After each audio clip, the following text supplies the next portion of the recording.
Hi, welcome to Al-Muqaddimah. My name is Syawish. By the end of the 7th century CE, Arab Muslims ruled one of, if not the largest empire in the world. Their god, with a capital G, had delivered them a huge and diverse population that, frankly, they had no idea how to keep in check. For as long as the empire was expanding, it provided enough resources to keep everyone happy. But when it stopped expanding, it began to falter. A caliph was assassinated. A crisis of succession ensued, and a civil war tore the Muslims apart. All of that came to an end in the summer of 661 when Muawiyah ibn Abu Sufyan entered Kufa in southern Iraq, ending the bitter civil war and putting himself on the throne of the Caliphate. He established the first dynasty of Islam, the Umayyad dynasty.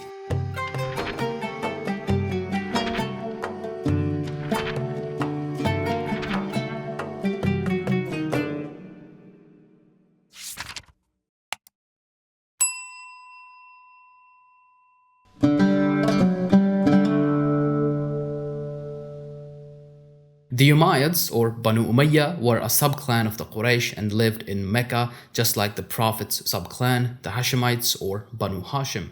Banu simply means children of. According to Islamic tradition, they had been an influential family before Islam and strongly opposed Muhammad's teachings during the early years. Abu Sufyan, an Umayyad, had been the face of the rivalry between the Prophet and the Quraysh. Only a few members of the family converted before Prophet Muhammad's conquest of Mecca. One of them was Uthman ibn Affan, who was married to two of the daughters of the Prophet. Everyone else converted when Mecca fell in 630.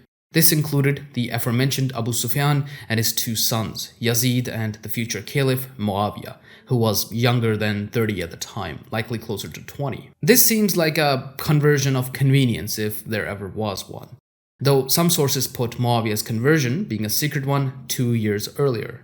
While Muhammad and the Umayyads claimed descent from the same person, they did have another link, which was Abu Sufyan's daughter, Muawiyah's sister, Habiba, who married Prophet Muhammad in 628, making Abu Sufyan Prophet Muhammad's father-in-law and Muawiyah his brother-in-law. After the conquest of Mecca and Quraysh's decisive submission to the Prophet, the Umayyads were redeemed by the Prophet, who allowed them to join his rank and used their skills and network to cultivate alliances with Arabian tribes. The Prophet himself passed away in 632, and immediately a rift appeared among the Muslims. Prophet Muhammad's close friend and senior companion, Abu Bakr, was chosen as caliph or successor to the Prophet. Some groups of Muslims weren't happy with this and wanted Ali, the Prophet's cousin and son-in-law, to become caliph instead. However, for now, Abu Bakr was caliph, and under him and his successor, Umar ibn al-Khattab, the Muslims invaded Palestine, Syria, Iraq, Persia, and Egypt. They went as far as Tunisia in the west and India in the east. It is here that the Umayyads entered the story of the Caliphate.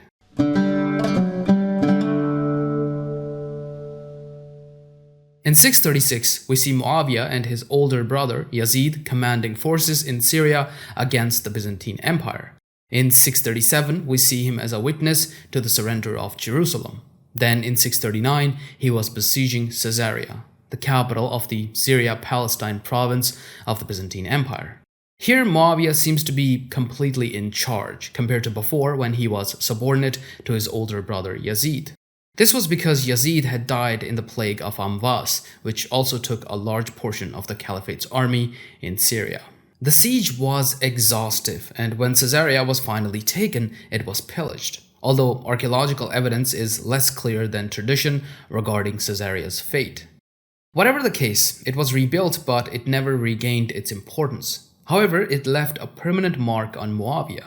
Since Caesarea was a port, it's possible that here Muawiyah saw the importance of a navy and later in his career would focus on building one. With the fall of Caesarea, military operations in Syria had pretty much come to an end, but the region was still volatile and the northern border was insecure. The caliph, back in Medina, needed someone to keep it together. This responsibility fell to Muawiyah by accident. At the start of 639, the most senior commander in Syria was Abu Ubaidah ibn al-Jarrah. Unfortunately, he passed away from the plague. His office fell to Yazid, Muawiyah's brother, who was respected by the military, though he died shortly after as well. Muawiyah was now the most senior commander in Syria. Caliph Umar doesn't seem to have been happy about this, but there was no other candidate whom the military respected, and so Muawiyah would have to do.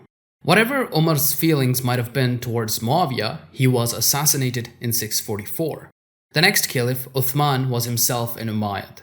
He was second cousin to Muawiyah, so he confirmed Muawiyah as the governor of Syria. Uthman was a respected companion of the Prophet. Not only was he an early convert, he had also been married to two of the Prophet's daughters. However, his policies as caliph weren't popular. He was trying to bring the empire under a centralized government, and the way he did that was by appointing people he trusted. As it turns out, most of them were his close relatives. Umayyads were certainly not seen as the most pious Muslims because of their opposition to the Prophet, and so seeing so many Umayyads in power made many people very angry. Meanwhile, Muawiyah was serving as the governor of 4 provinces: Syria, Palestine, Jordan, and Hims. He was even appointed as governor of Iraq after a few years. Muawiyah was really effective as a governor. He stabilized the region, and while he didn't pursue great conquests or battles, he did keep pressure on the Byzantine Empire. He even retook some key port cities that had been lost to the Byzantines during the confusion following Umar's assassination. While he didn't have much of a hard time securing the northern border, he did have trouble with coastal cities, which were easier for Constantinople to attack. So only a year or two after being appointed, Muawiyah began aggressively pursuing the construction of a navy. He had tried this under Umar too, but Umar had ordered him not to focus on a navy. Uthman had allowed him, and so by 648, Muawiyah had a fleet up and running. The next year, Muawiyah attacked Cyprus. He fell back after taking a tribute from them, but attacked again the next year after a violation of the treaty and finally conquered it. He even raided as far as Rhodes, but didn't conquer it during his tenure as governor. In 655 came the Battle of the Masts. Off the coast of western Anatolia, some 500 Byzantine ships clashed with an equally large or slightly smaller Muslim fleet. The Byzantine fleet was being commanded personally by Emperor Constans, while we're not sure if Muawiyah was present with his fleet. It's also possible that the Muslim fleet was made up of a Syrian fleet and an Egyptian fleet. Whatever the case, it was a disaster for the Byzantines. The emperor himself was barely able to get away with his life. The dominance of the Byzantine Empire on the eastern Mediterranean was over, and the road to Constantinople was open. On land, he expanded the Caliphate's control into Armenia, which wasn't exactly conquered but rather just installed as a client state. The commander of that army was a man named Habib ibn Maslama al-Fihri, who would become Muawiyah's most trusted general in the coming years. Muawiyah was able to build so much power in Syria and rack up successes because he had something that no other Muslim governor did: the loyalty of the locals. Syria had many Christian Arab tribes, which Muawiyah employed in his military and rewarded generously. They had been especially useful in the navy because Arabs from Arabia didn't know how to sail. Muawiyah even married a Christian woman from the Banu Qalb tribe to secure an alliance with them. Her name was Maysoon bint Bahtal, and she was a poetess. She came from the desert and didn't enjoy living with Muawiyah in the palaces. A lot of her poetry was about missing her homeland. With the support of these tribes, Muawiyah was powerful enough to even challenge the caliph. However, he was quite loyal to Uthman, who was, after all, his cousin. Unfortunately, he was the only one. By the early 650s, there was discontent among many vassals of the caliph who resented the amount of power Umayyads had accumulated under Uthman. Now, there are various versions of what happened next. We know for sure that there was a mutiny against Uthman in which he was assassinated in his home in 656, but the details vary from person to person. Even the names of the assassins change depending on who's telling the story. Muawiyah's role in this affair is no different. Some sources paint him in favorable light. They tell us that he dispatched an army to protect the caliph, but he was too late and the news of the assassination reached him before the army was out of Syria. Other sources paint him in negative light, telling us that Muawiyah deliberately tried to exploit the situation to his benefit. According to some, he did so through inaction, and according to others, he actively misguided the caliph and practically doomed him. The truth is quite difficult to ascertain. As Stephen Humphreys writes, Whatever Muawiyah did or did not do during the mutiny, he now faced a crisis of his own. His response displayed all the qualities for which he became famous, allowing a situation to ripen before committing himself to a course of action, concealing his own motives and purposes from public scrutiny, long-term planning combined with a capacity to seize unexpected opportunities, a patient seeking for allies, even as he relentlessly undermined loyalties among the supporters of his opponents, and a willingness to be perfectly ruthless at critical moments. The sources disagree on many things, but on this portrait, they are of one mind. In any case, Uthman was assassinated. For the second time in just 24 years, there was a crisis of succession in the Caliphate. For the mutineers, there was only one candidate to succeed Uthman. That candidate was Ali ibn Abi Talib, the cousin and son-in-law of the Prophet. There was certainly a case to be made for him. He was the head of the Prophet's house and he had been an early convert. He was the father of the Prophet's only male descendants, Hassan and Hussein. He was also considered a pious and devoted Muslim who would lead the community in the path laid down by the Prophet. While Ali was young when the Caliph passed away, he was in his 50s by now. He had been passed over for the Caliphate thrice, but now it was his time. However, Ali wasn't a political figure at all. He had mostly been absent from leadership roles up to this point. He had never led an army. His role during the mutiny is also debated. According to some sources, he had left Medina, but according to others, he, along with his sons, were guarding Uthman's house in respect for his office. The mutineers offered the caliphate to Ali, who accepted and thus became the fourth caliph of the Rashidun, the rightly guided. This was contentious, to say the least. The Umayyads, who held considerable power, objected to Ali accepting the caliphate. Their argument was that the blood of a caliph couldn't determine the election. By accepting, Ali was admitting that what the mutineers had done was justified. By accepting, Ali was complicit after the fact in the assassination of Uthman. Credibility was lent to this argument by the fact that the Umayyads asked for retribution for Uthman's assassination, but Ali protected the assassins.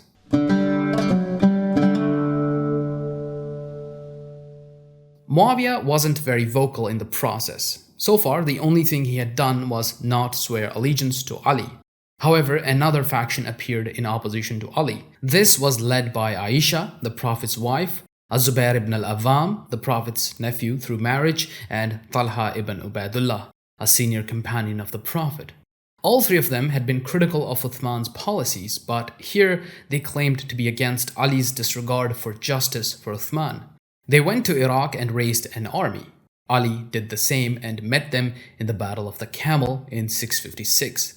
Both Az-Zubair and Talha were killed during the battle and Aisha was captured. She was forced into a retirement in Medina where she lived for the rest of her days away from the political arena. By winning this battle, Ali had proven himself and had hence secured Iraq and Arabia. The only parts of the caliphate that he didn't have were Syria and Egypt. We don't know what Ali and Muawiyah were thinking. Maybe Muawiyah just wanted to be confirmed as governor.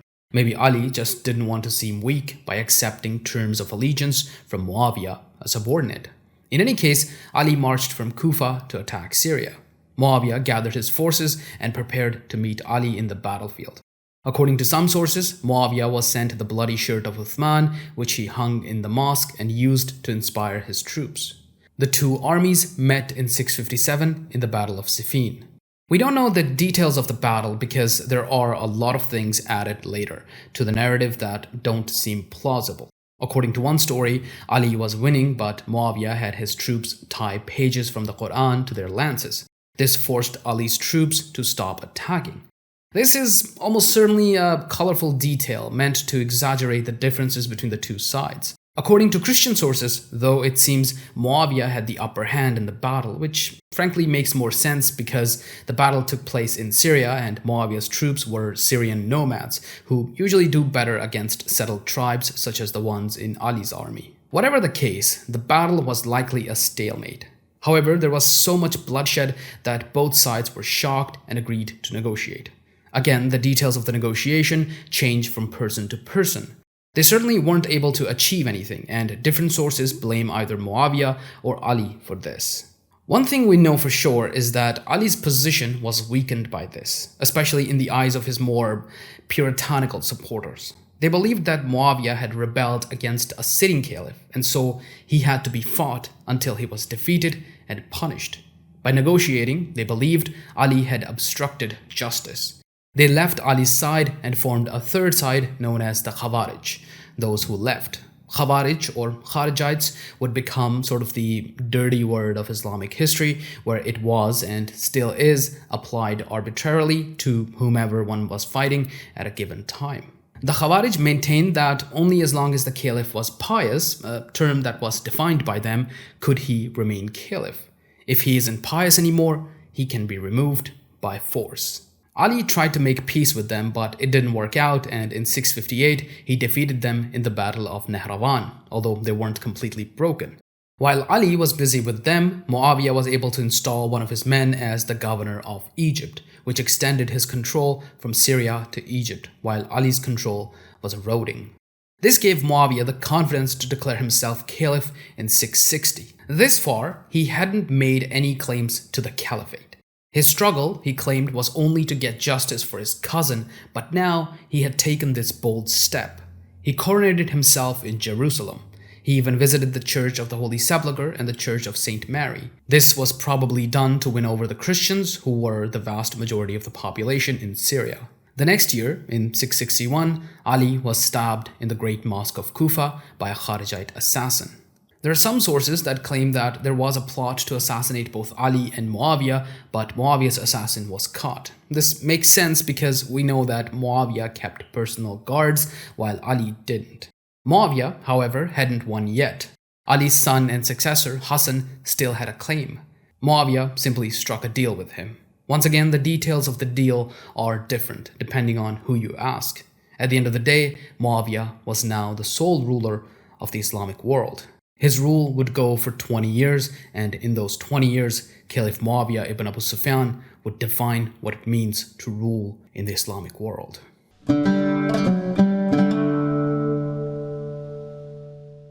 Unfortunately, the sources on Muawiyah's reign as caliph aren't as plentiful as the ones about the civil war. So it's difficult to draw a chronology of his reign year by year, but we can draw some major points of his reign.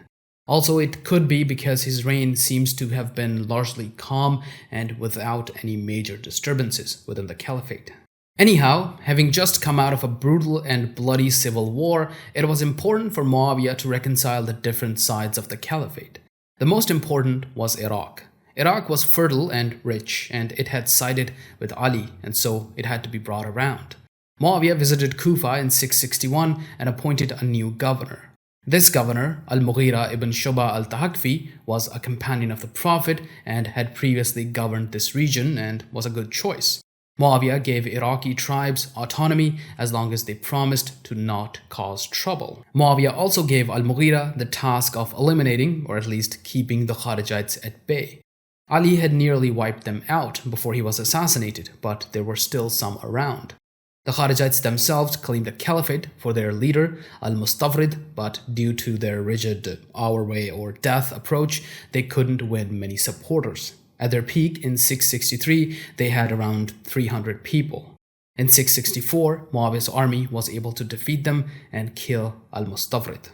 Another problem was Basra. Unlike Kufa, it hadn't sided with anyone and had just fallen into anarchy during the civil war. Muawiyah installed Ziyad ibn Sumayya, whose mother was a prostitute, as Basra's governor. He had also supported Ali during the war. Ziyad, with his suspect parentage, wasn't popular and was known as Ziyad ibn Abihi, Ziyad the son of his father. Muawiyah claimed that Ziyad was his own brother. He claimed that his father, Abu Sufyan, had fathered him out of wedlock in pre-Islamic times. Hence, Muawiyah was able to install his new brother as governor. This shows how Muawiyah valued talent over lineage and personal hostility.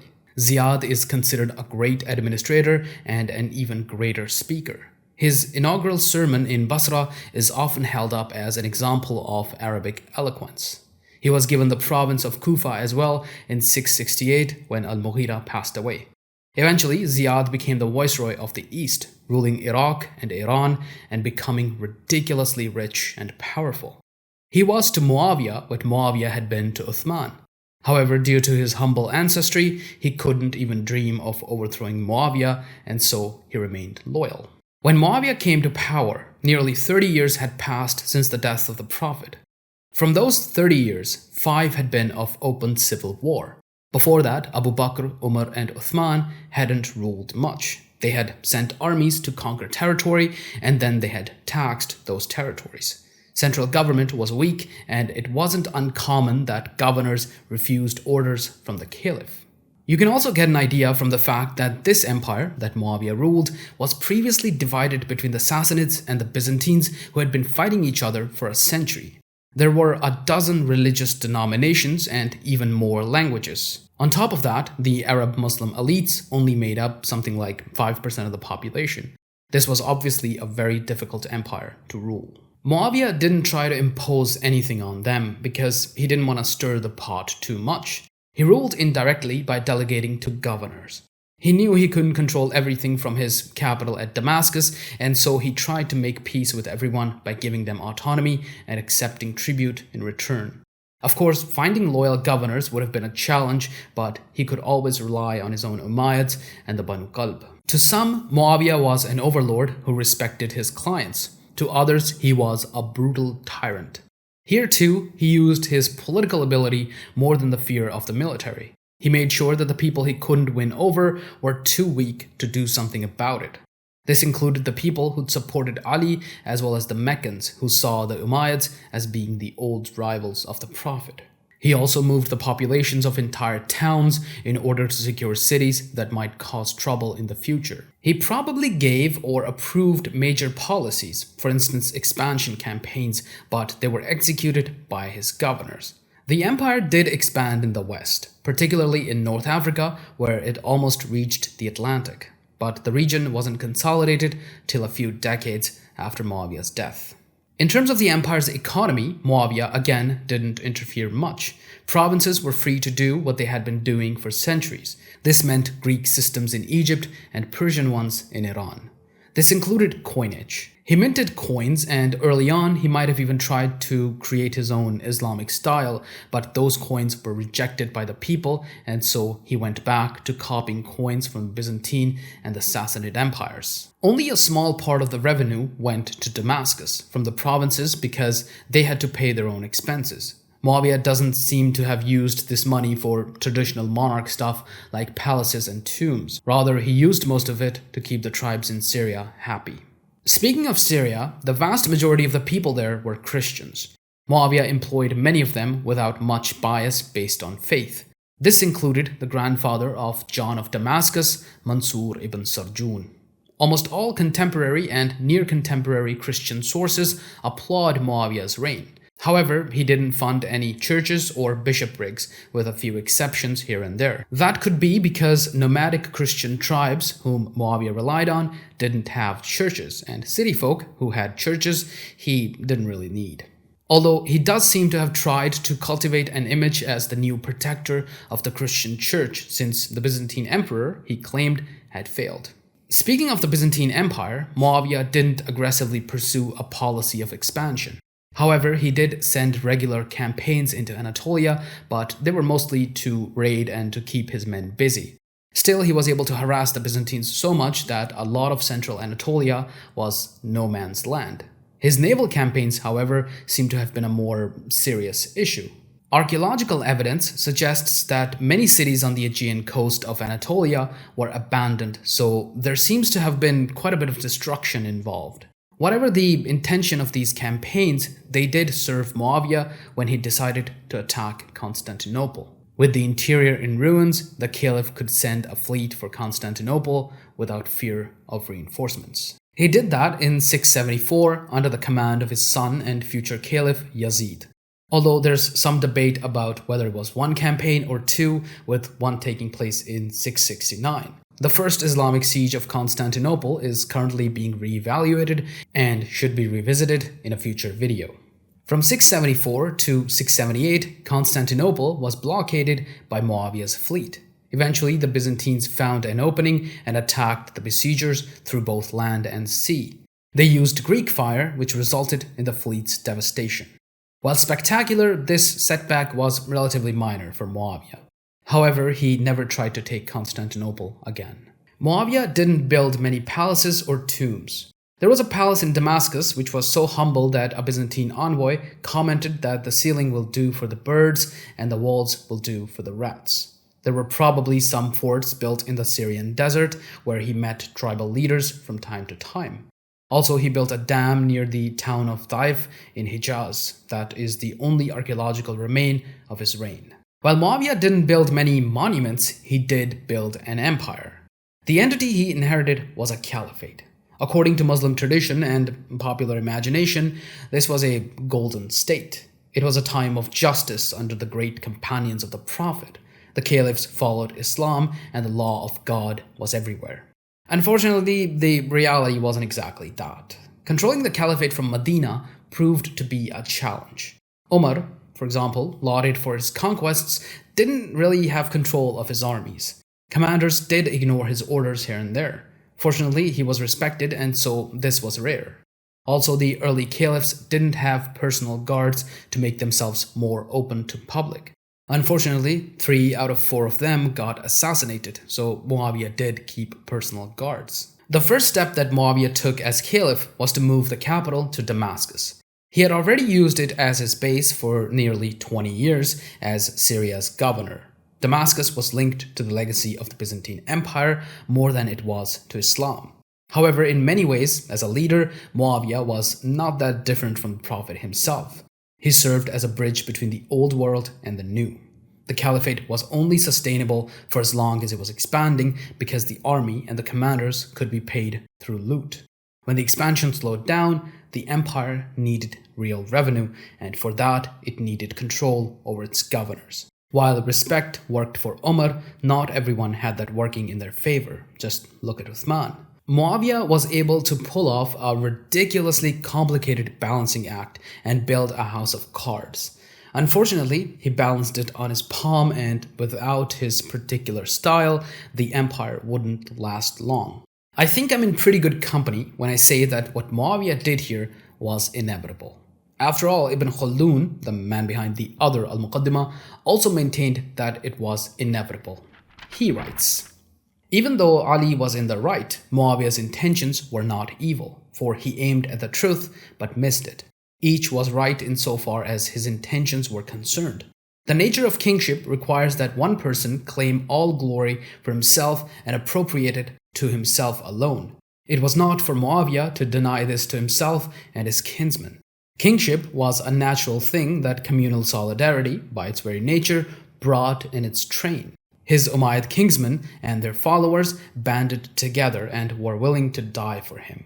Had Muawiyah tried to lead them onto another course of action, had he opposed them and not claimed all the power for himself and them, it would have meant the dissolution of the whole regime that he had consolidated. Solomon and his father David had the kingship of the Israelites for themselves, as the nature of kingship demands, and it is well known how great a share of prophethood and truth they possessed. Likewise, Muawiyah named Yazid as his successor because he was afraid of the dissolution of his regime, inasmuch as the Umayyads did not want to see power surrendered to anyone else. Had Muawiyah named anyone else as his successor, the Umayyads would have been against him. Moreover, they had a good opinion of Yazid. Muawiyah would not have been the man to name Yazid his successor had he believed him to be really so wicked. Such an assumption must be absolutely excluded in Muawiyah's case. So, to reiterate, Muawiyah didn't take the caliphate anywhere it wasn't going. He just found the least bloody path to get there. A lot of things about Muawiyah and most other people from the 1st century of Islam are tough to tell without relying on anecdotes from tradition. Fortunately, many of the anecdotes about Muawiyah from different sources are consistent about his personality, so perhaps they hold some truth. I think one anecdote from Al-Balathuri presents his personality very nicely. In this story, Muawiyah receives a letter from Ibn Zubair, whose father had fought against Ali in the Battle of the Camel. Muawiyah and Ibn Zubair had adjacent properties and there was some sort of dispute. Ibn Zubair wrote a letter to Muawiyah in which he insulted him. Muawiyah showed the letter to his son, Yazid, and asked him what he would do. Yazid, being a hothead, recommended arresting and executing him. Muawiyah pointed out that Ibn Zubair had sons and brothers who'd protect him, so he'd have to send a decent amount of men to arrest him. If he paid each man 1,000 dirhams, he would spend at least 100,000 dirhams on arresting one man. Gifting the land was a much cheaper option and it would win him a friend, so that's what he did. He gave the land to Ibn Zubair. This anecdote shows Muawiyah as a calm and reasonable person who wasn't quick to anger and always weighed his options. He also won a lot of friends through gifts. A lot of anecdotes about Muawiyah are about him interacting with his son Yazid. These are meant to show Yazid as the polar opposite of Muawiyah. Muawiyah received a lot of criticism from people who thought that they were better Muslims than him. He never said anything about them. Muawiyah is said to have told his son that a pietist's insults might sting, but he would pose no threat if he were ignored. Punishment would make him a martyr and a rallying point for the discontented. Better to leave him as a voice crying in the wilderness. This is a lesson that Yazid would clearly ignore. His religious beliefs often come under fire from people as they did in his day. Obviously, we don't know what kind of a man he was in that regard. Some call him a secret Christian because he was really close to them. But he always seems to have stuck to the bigger points of Islam. He is also said to have said that wives of noblemen dominate them while base men dominate their wives. These anecdotes could be fictional and likely are, but still quite interesting. The great Amir al-Mu'mineen, Muawiyah ibn Abi Sufyan, passed away in April of 680 after 19 years in office. He was succeeded by his son Yazid. This is, to this date, the worst thing about Muawiyah's reign. This is considered the last step in Muawiyah turning the Caliphate, whatever that means, into an empire, whatever that means. Yazid is today one of, if not the most hated figure in the history of Islam. Okay, now I'm gonna be an absolute mad lad and try to justify or at least explain this decision. Keep in mind that religiously, I'm strongly opposed to everything that Yazid was as a person and as a tyrant.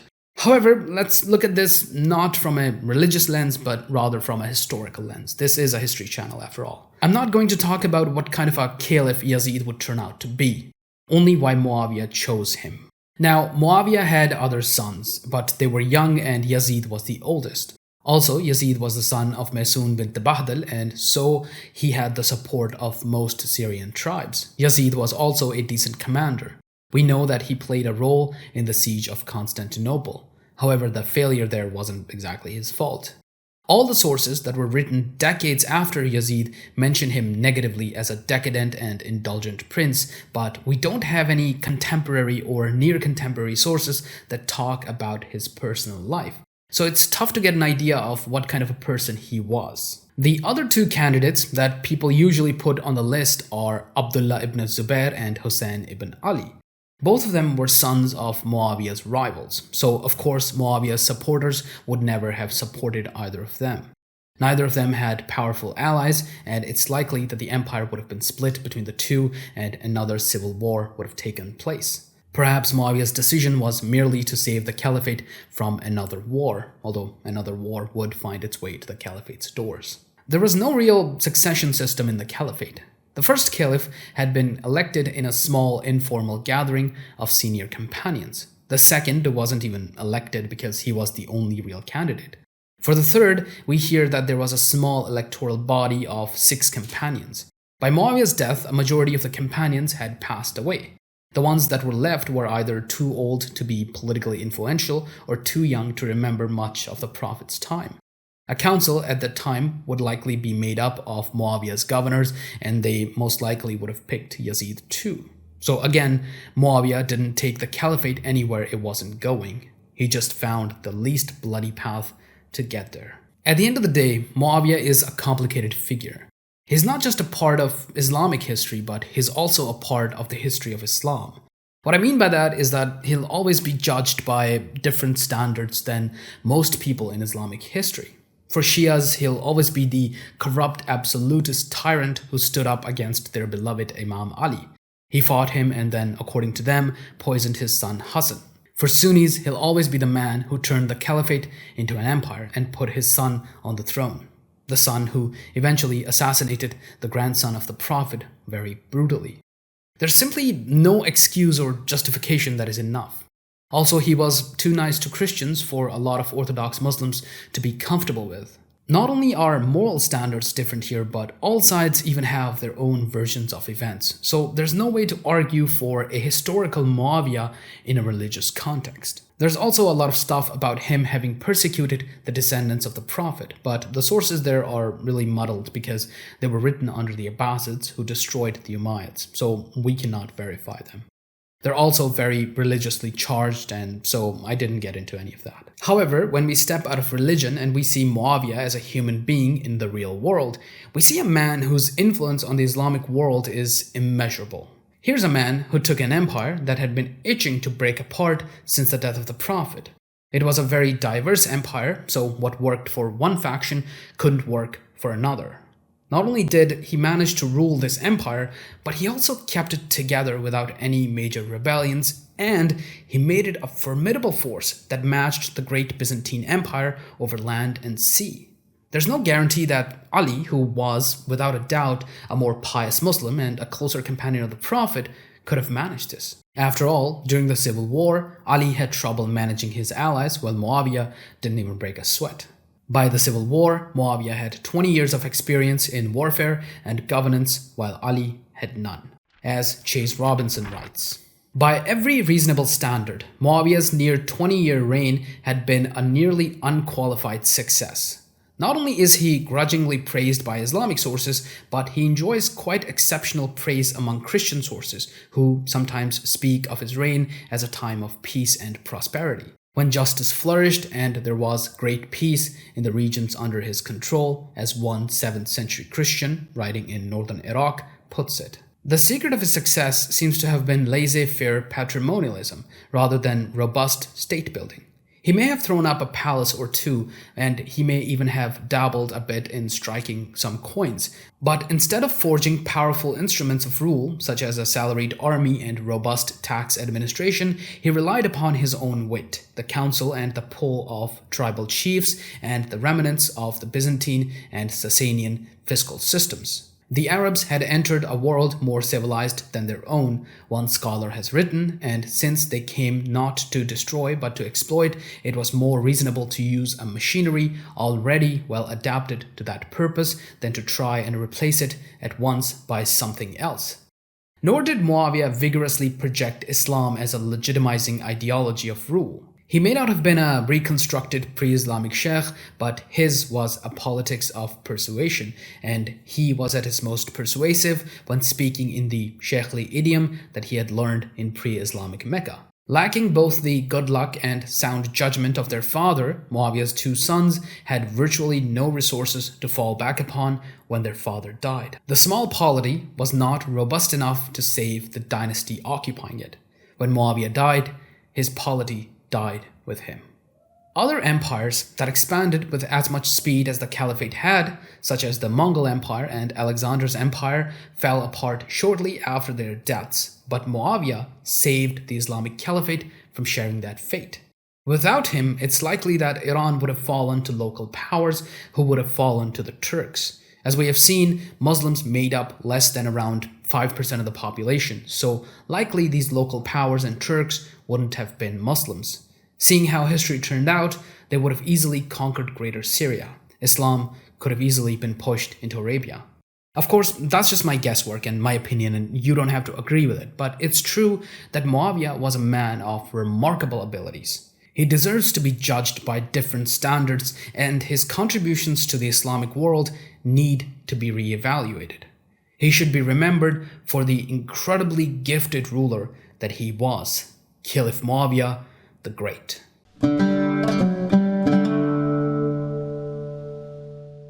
During his caliphate, Muawiyah kept potential rebels in check with various tactics, from bribing them to straight out executing them. So no one was really able to muster up any kind of serious rebellions against him. But many still remembered what had happened between Muawiyah and Ali, and many still supported Ali's claim to the Caliphate, which by the time Muawiyah died had come to Ali's younger son, Al-Hussein ibn Ali. Al-Hussein's supporters believed that since Hussein was the Prophet's own blood, being his grandson through his beloved daughter Fatima, he had a better claim to lead the Muslim community than anyone else alive, especially the Umayyads, who were late converts to Islam. Another rival faction was that of the Zubayrids, led by Abdullah ibn Zubair. Abdullah's father had been a prominent companion of the Prophet. His maternal grandfather was the first caliph, Abu Bakr. His mother was Asma, the sister of Aisha, who was one of the Prophet's wives. Hence, he was linked to the Prophet's family. His father, Az-Zubair ibn al-Awwam, was actually a nephew of the Prophet's first wife, Khadija. So he was a nephew to the Prophet by marriage twice over. His father had been an influential general during the Rashidun era and had taken part in the first civil war against Ali. So Abdullah had some supporters as well. Neither the Zubayrids nor the Alids, however, did much during Muawiyah's reign, but in 680 CE, Muawiyah died. It was quite clear that he wanted to be succeeded by his son Yazid. He had given Yazid command of some major campaigns, including one against Constantinople from 674 CE to 678 CE. He had also had some of his major supporters swear allegiance to Yazid. Yazid's mother, Maysun bint Bahdil, came from the Banu Kalb tribe of the Syrian Arabs, who dominated much of Syria and served as the backbone of Muawiyah's army. So Yazid was supported by many of the Syrian tribes. With all that behind him, Yazid ascended to the Caliphate in 680 CE. Now, while Yazid was supported by the major Syrian tribes, after all, his mother was from a powerful Syrian tribe herself, many others refused to swear allegiance to him. Chief among these were, of course, Al-Hussein ibn Ali and Abdullah ibn Zubair. Much of this time period is shrouded in mystery because of later writings, which are deeply polemical, and scholars have a hard time drawing the truth from all that. So the events are a bit unclear from a secular historian's perspective. For example, we don't really know the real reason behind Hussein and Ibn Zubair's refusal to swear allegiance to Yazid. Three reasons are usually given, and it's possible that the truth is some mix of all three. First, it's that Muawiyah had agreed in his agreement with Al-Hasan ibn Ali that he won't leave the caliphate to his sons, and by passing it to Yazid, he was breaking that agreement. Instead, they wanted a council of senior companions of the Prophet, of which not many were left, to choose the next leader of the caliphate. The second is that while the agreement may or may not have happened, Hussein and Ibn Zubair saw the Umayyads as being unfit for the caliphate because they were late converts to Islam, and both Ibn Zubair and Hussein had closer familial ties to the Prophet and hence deserved the caliphate more than the Umayyads. Third, both Ibn Zubair and Hussein believed Yazid to be unfit personally for the caliphate, as he was a spoiled and cruel prince, and he would certainly become a tyrannical and cruel caliph. Of course, all three of these things could be true at the same time as well, but that's not really what's important here. What's important is that Yazid ordered the governor of Medina, the city where both Ibn Zubair and Hussein lived, to get their allegiances by force if needed and nip this matter in the bud. Ibn Zubair and Hussein both evaded the governor and moved deeper into Arabia to the city of Mecca, from where Hussein left for Kufa in Iraq. Hussein's father, Ali, had served as caliph from Kufa, and so the people there still loved the Alids, and Hussein had a lot of support there. Hussein went there with a small band of his family and close followers, but he was intercepted by the governor of Iraq, Ubaydullah ibn Ziyad, and he was killed at Karbala in a massacre known as the Battle of Karbala in 680 CE. Now, this event was immediately mythologized and is commemorated to this day as the Ashura. Of course, Hussein ibn Ali was a beloved grandson of the Prophet, so his brutal killing sent shockwaves throughout the Islamic world. While it's important from a religious perspective, in the context of history, And especially in the context of Yazid's succession, it was actually a minor event because it was Abdullah ibn Zubair who represented the bigger threat. Additionally, the people of Medina revolted against Yazid as well after the killing of Hussein. In time, a third threat would show up as well, a group called the Kharijites, but we'll talk about them later. First, let's focus on Yazid and Ibn Zubair. In 683 CE, Yazid sent an army to subdue the people of Medina and then move on to Mecca to defeat Ibn Zubair. The army defeated the disorganized army of Medina at the Battle of Al-Hara and occupied the city. The aftermath comes to us from different sources. Some sources claim that the soldiers plundered the city and a bloodbath ensued, but others claim that there was no plunder and the leaders of Yazid's army simply summoned the elites of the city and forced them to swear allegiance to Yazid and killed the ones who didn't. In any case, the army then moved on to Mecca, where they besieged Ibn Zubair. During the siege, the holy shrine of the Kaaba was badly damaged as well and had to be rebuilt. However, news soon reached the army that Yazid had died in Syria. It's unclear what happens next. We know that the besieging army left and Yazid was succeeded by his son Muawiya II, who was probably around 20 at the time and was very inexperienced. Not only that, but he himself fell ill and died soon after his father in 684. His reign is given in various sources from 20 days to 4 months, but likely he only ruled for 2-ish months. It seems that it was around this time that Abdullah ibn Zubair claimed the caliphate for himself. It was either at Yazid's death or at Muawiya II's death. Ibn Zubair certainly didn't declare himself caliph from the outset of the second fitna. So at this time, Abdullah ibn Zubair, a man who was a companion of the Prophet, who came from a family that was very close to the Prophet and who controlled the holy cities of Mecca and Medina, was claiming the caliphate on the one side, and on the other side, Muawiya II was gone, and there was no clear successor. His brothers were younger and more inexperienced than he was. There was a scramble for power on both sides. Ibn Zubair sent his governors to Egypt and Iraq, two of the richest provinces of the Caliphate, and personally took oaths of allegiance from the leaders of the Hijaz region, which is basically Western Arabia. On the other side, the supporters of the Umayyads began looking for someone else to take the claim to the Umayyad throne.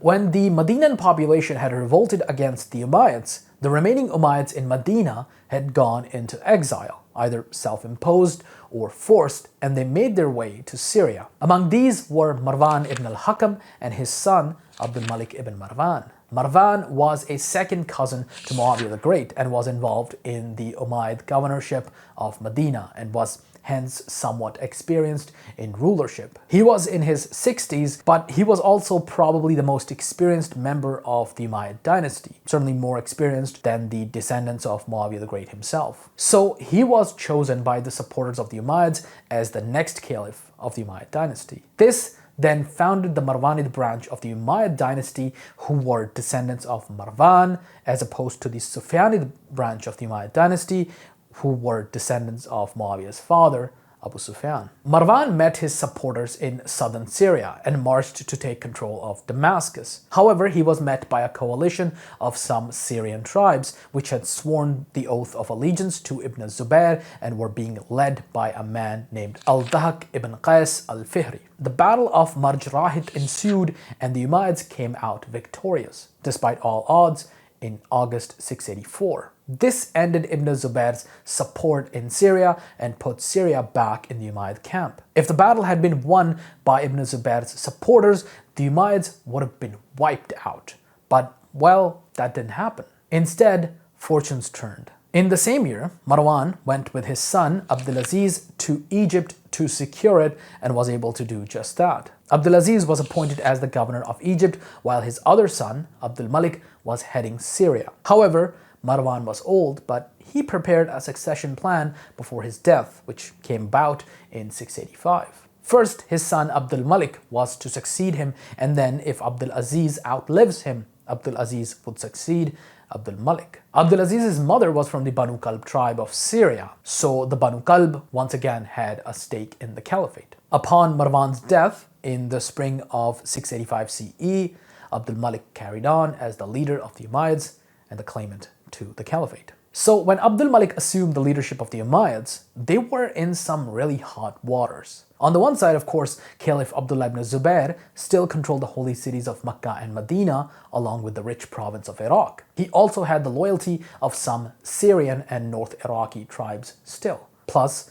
his forces defeated an Umayyad army outside Medina that had been sent by Marwan to take Medina from Ibn Zubair. So Ibn Zubair's caliphate at this point was looking to be quite solid. On the other side, the Byzantine Empire was attacking from the north. In 686, they sent an army into the Caucasus that reached northern Iran, in addition to supporting and raising Christian tribes in Syria against the Umayyads. Even at home, Abdul Malik had problems. He was not linked by marriage or birth to the Banu Kalb tribe of Syria, or any Syrian tribe for that matter, and the Syrians felt a little bit left out of the conversation, so they weren't very happy either. While there was some good news in the form of a rebellion in northern Iraq against Ibn Zubair, it wasn't in the name of the Umayyads, but rather it was in the name of the Alids by a man named Al-Mukhtar al-Thaqafi. Al-Mukhtar raised his banner from Kufa, which had been a big supporter base for the Alids, and claimed the caliphate of a man named Muhammad ibn al-Hanafiya. Muhammad ibn al-Hanafiya was a son of Ali ibn Abi Talib,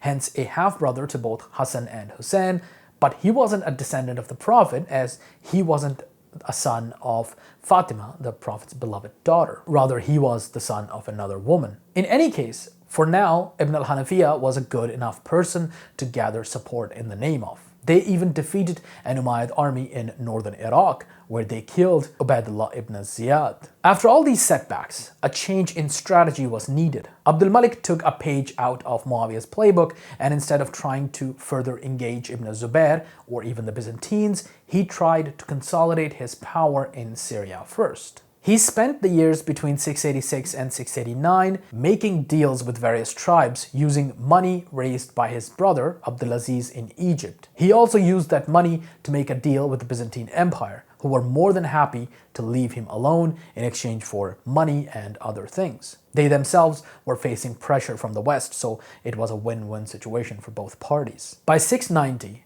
Abdul Malik had united Syria and protected his northern border, so he could now focus on the Zubarids. He made an incursion into Iraq to face the Zubarid governor there, Mus'ab ibn Zubair, the caliph's brother. Mus'ab had defeated al-Mukhtar's Alid revolt in 687, but he had failed to capitalize on the victory as he was unable to bring northern Iraq, the former base of al-Mukhtar, fully under his control. As a result, Abdul Malik brought his army into Iraq with relative ease and defeated Mus'ab in 691. Mus'ab made his last stand at a monastery some 150 kilometers north of Kufa. Abdul Malik then moved on to Kufa and took oaths of allegiances from the city's elites, prompting the rest of Iraq to fall in line as well. Now, only Arabia remained in Ibn Zubair's control. Abdul Malik sent his general, Al-Hajjaj ibn Yusuf, to take Mecca, Ibn Zubair's capital. Al-Hajjaj was himself from the town of Taif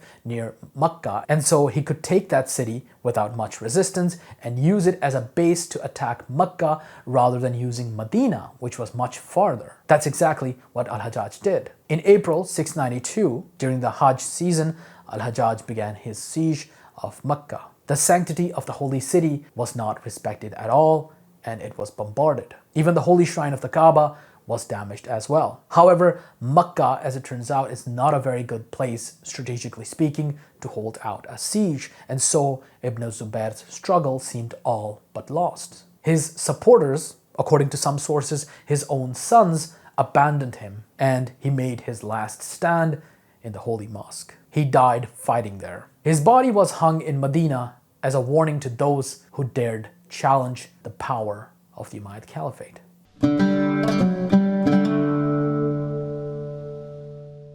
Before we talk about the aftermath of the Second Civil War, let's talk a bit about two things that happened during the Second Civil War. First, the Kharijites. Now, the Kharijites had broken away from Ali ibn Abi Talib's army in the First Civil War, around 660 CE or so. They believed that by attempting to negotiate with Muawiyah, Ali was bending God's will, and instead Ali should fight him and leave the outcome to Allah. They labeled both Ali and Muawiyah as impious and broke away. Then in 661, they assassinated Ali in Kufa, thereby ending the first civil war as Muawiyah negotiated with Ali's son and heir, Hassan. During Muawiyah's reign, his various governors kept them in check as they lurked around in parts of eastern Arabia and southern Iraq and Iran. However, during the Second Civil War, as Umayyad authority collapsed after Yazid's death, the Kharijites took over parts of eastern Arabia and southwestern Iran. They didn't really do much during the Second Civil War, at least nothing that concerns us here,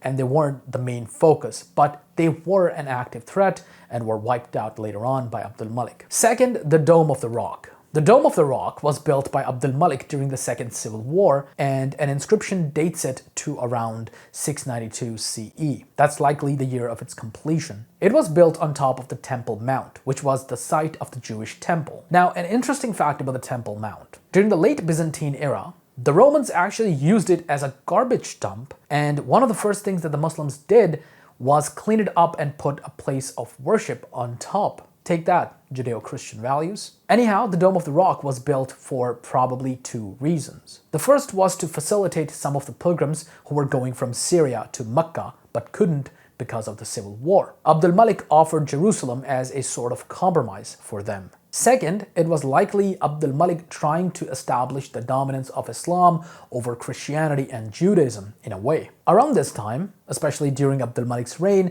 we see Muslims becoming more confident in the expressions of their faith and lean away from trying to appease the Christian and Zoroastrian populations, the two most influential religious groups in the Caliphate. It was during this time, for example, that we see the name Muhammad appear for the first time in Islamic archaeological sources outside of the Quran. The Quran is technically not an archaeological source, it's a literary source. Some of the first to mention the name Muhammad are some of Abdullah ibn Zubair's coins issued in southern Iran, a gravestone in Egypt, and the Dome of the Rock, all from a time span of some 5 years. Before this, we don't see any outwardly expressions of the Muslim faith in public spaces. The coins that were minted at the time were being minted in the same style as the Byzantine and Sassanid coins before had been, with their kings and other figures on the coins. Around 695, Abdul Malik issued the first entirely original coins in the Islamic world, the famous standing caliph coin.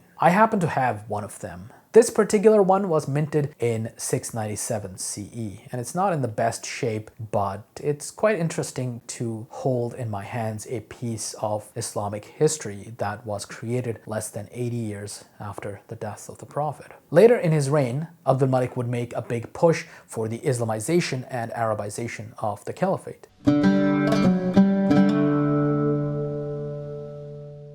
As the body of Abdullah ibn Zubair, a companion of the Prophet, hung in Medina, it quashed all brewing rebellions throughout the Caliphate and made Abdul Malik ibn Marwan the unchallenged caliph of the Umayyad Caliphate. Abdullah's surviving brother, Urwa, made his way to Damascus and swore allegiance to Abdul Malik. He was treated well, and his mother, Asma, the daughter of the first caliph Abu Bakr and sister-in-law to the Prophet himself, was given permission to have the body of Abdullah taken down and buried with all the proper respects that he deserved. Allegedly, Abdullah was buried in a shirt that belonged to the Prophet himself. The Second Civil War is a deeply tragic event if you think about it. First, of course, the brutal killing of Al-Hussein ibn Ali by Yazid's forces is still remembered by Muslims the world over. The beloved grandson of the Prophet was killed like some common rebel. Same for Abdullah ibn Zubair, who was a companion of the Prophet. Second, the lines drawn in this war were actually drawn between friends. Abdul Malik and the Ibn Zubair brothers had grown up together in Medina. They lived there and they had studied there together as well. The Umayyads, the Zubairids, and the Alids all came from the Quraysh tribe and represented the cultural elites of the early Muslim society. Them going to war and it becoming so brutal is a real tragedy. Now, various branches of Muslims consider various lines of caliphs to be legitimate. For example, for Shias, or for most Shias, Ali ibn Abi Talib is the only legitimate caliph, and they don't believe in any other. For Ismaili Shias, it's Ali and then the Fatimid caliphs in the 10th century. Medieval Sunni sources also give us various lists of caliphs. The very pro-Umayyad sources, for example, skip Ali altogether and go from Uthman ibn Affan, the third caliph, who was a member of the Umayyad dynasty, directly to Muawiyah, thereby establishing the Umayyad Caliphate in 644 with Uthman rather than in 661 with Muawiyah. They then consider Marwan to have been the caliph after Muawiyah II and then Abdul Malik. Other sources consider Ali to be the fourth caliph and his son Hassan to be the fifth caliph, and then Muawiyah to be an emperor rather than a caliph. To them, the caliphate is a sacred office to be held by the most pious of Muslims. Anyhow, the point is that various people consider various lines of caliphs to be legitimate, and there are arguments to be made for all of them. In the same way, I considered the following line of caliphs: Abu Bakr, then Umar, then Uthman, Ali, Muawiyah, Yazid, Muawiyah II, and then Abdullah ibn Zubair before Abdul Malik. I also considered the Sufyanid Umayyads to have been a separate dynasty than the Marwanid Umayyads because of how differently they ruled. The Sufyanids ruled more as tribal leaders with not much interference in local politics, whereas the Marwanids were proper emperors and built state machinery. Abdullah ibn Zubair's caliphate cleaved these two Umayyad dynasties. His brother, Urwa ibn Zubair, by the way, was a great scholar of the Prophet's biography, which is also known as the Seerah, and he's considered to be the father of the field of study of the Seerah. I have a video about him and his corpus, which constitutes the earliest written sources on the Prophet's biography. Check it out if you want to learn more about that. Anyhow, after the war was over, Abdul Malik went on to change the meaning of the word caliph, taking the caliph from a first among equals to an emperor in the traditional sense of the word. He would become one of the most influential figures in the history of Islam.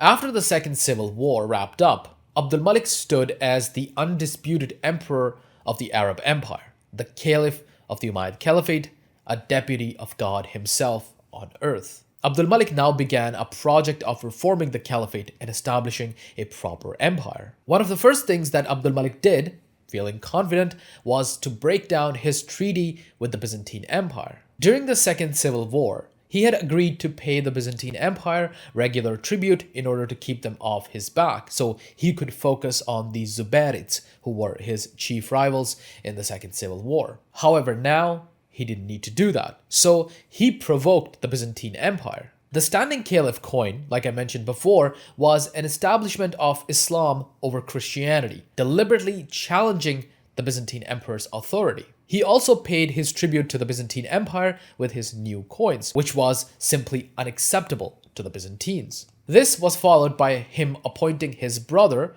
Muhammad ibn Marwan, as the governor of the so-called Umayyad North, which constituted the Umayyad-controlled parts of modern-day Armenia, Azerbaijan, and Anatolia. Egypt was already under the control of his brother, Abdulaziz ibn Marwan. These two were the frontiers that were contested with the Byzantine Empire. In the first half of the 690s, Abdul Malik's commanders put additional pressure on the Byzantine Empire in the form of raids, with Muhammad ibn Marwan leading two raiding parties into Anatolia in 692 and 694, where he defeated two Byzantine armies, and another general, Hassan ibn Nu'man al-Ghassani, leading an army against Carthage. Partly because of this, Emperor Justinian II was deposed by Leontius in a coup in 695. In the early 690s, both Justinian II and Abdul Malik were trying to assert themselves as the deputies of the divine on earth. Where Abdul Malik had his standing caliph coin,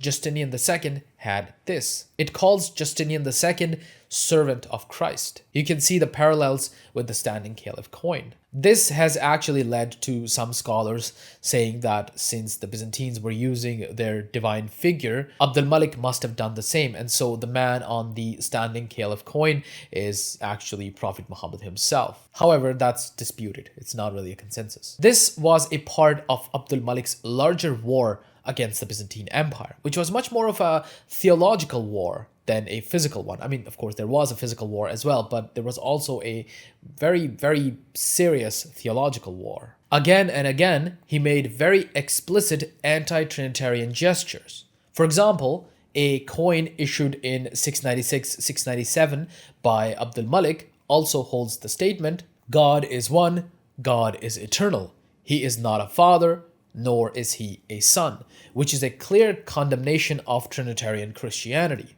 The quote comes from the Quran itself. This is in stark contrast to Muslim rulers before Abd al-Malik, such as Muawiyah, who appeased the Christian and would never try to engage them in a theological manner through something this bold. On the other side of the empire, in Iraq, he appointed first his brother Bishr and then his general Al-Hajjaj ibn Yusuf in 694. Al-Hajjaj was the one who had brought the final defeat to Abdullah ibn Zubair and had killed him and displayed his body so brutally. Al-Hajjaj was appointed there because Iraq had a lot of loyalties still left to the Alids and the Zubairids, and it was quite rich, so someone effective and brutal was needed to keep everyone in check. Al-Hajjaj was exactly that man. Al-Hajjaj defeated local rebels in Iraq as well as the Kharijites who controlled Eastern Arabia in only a year. However, the Kharijites in Iran were a much bigger threat. There, they were led by a man named Qatari ibn al-Fuja,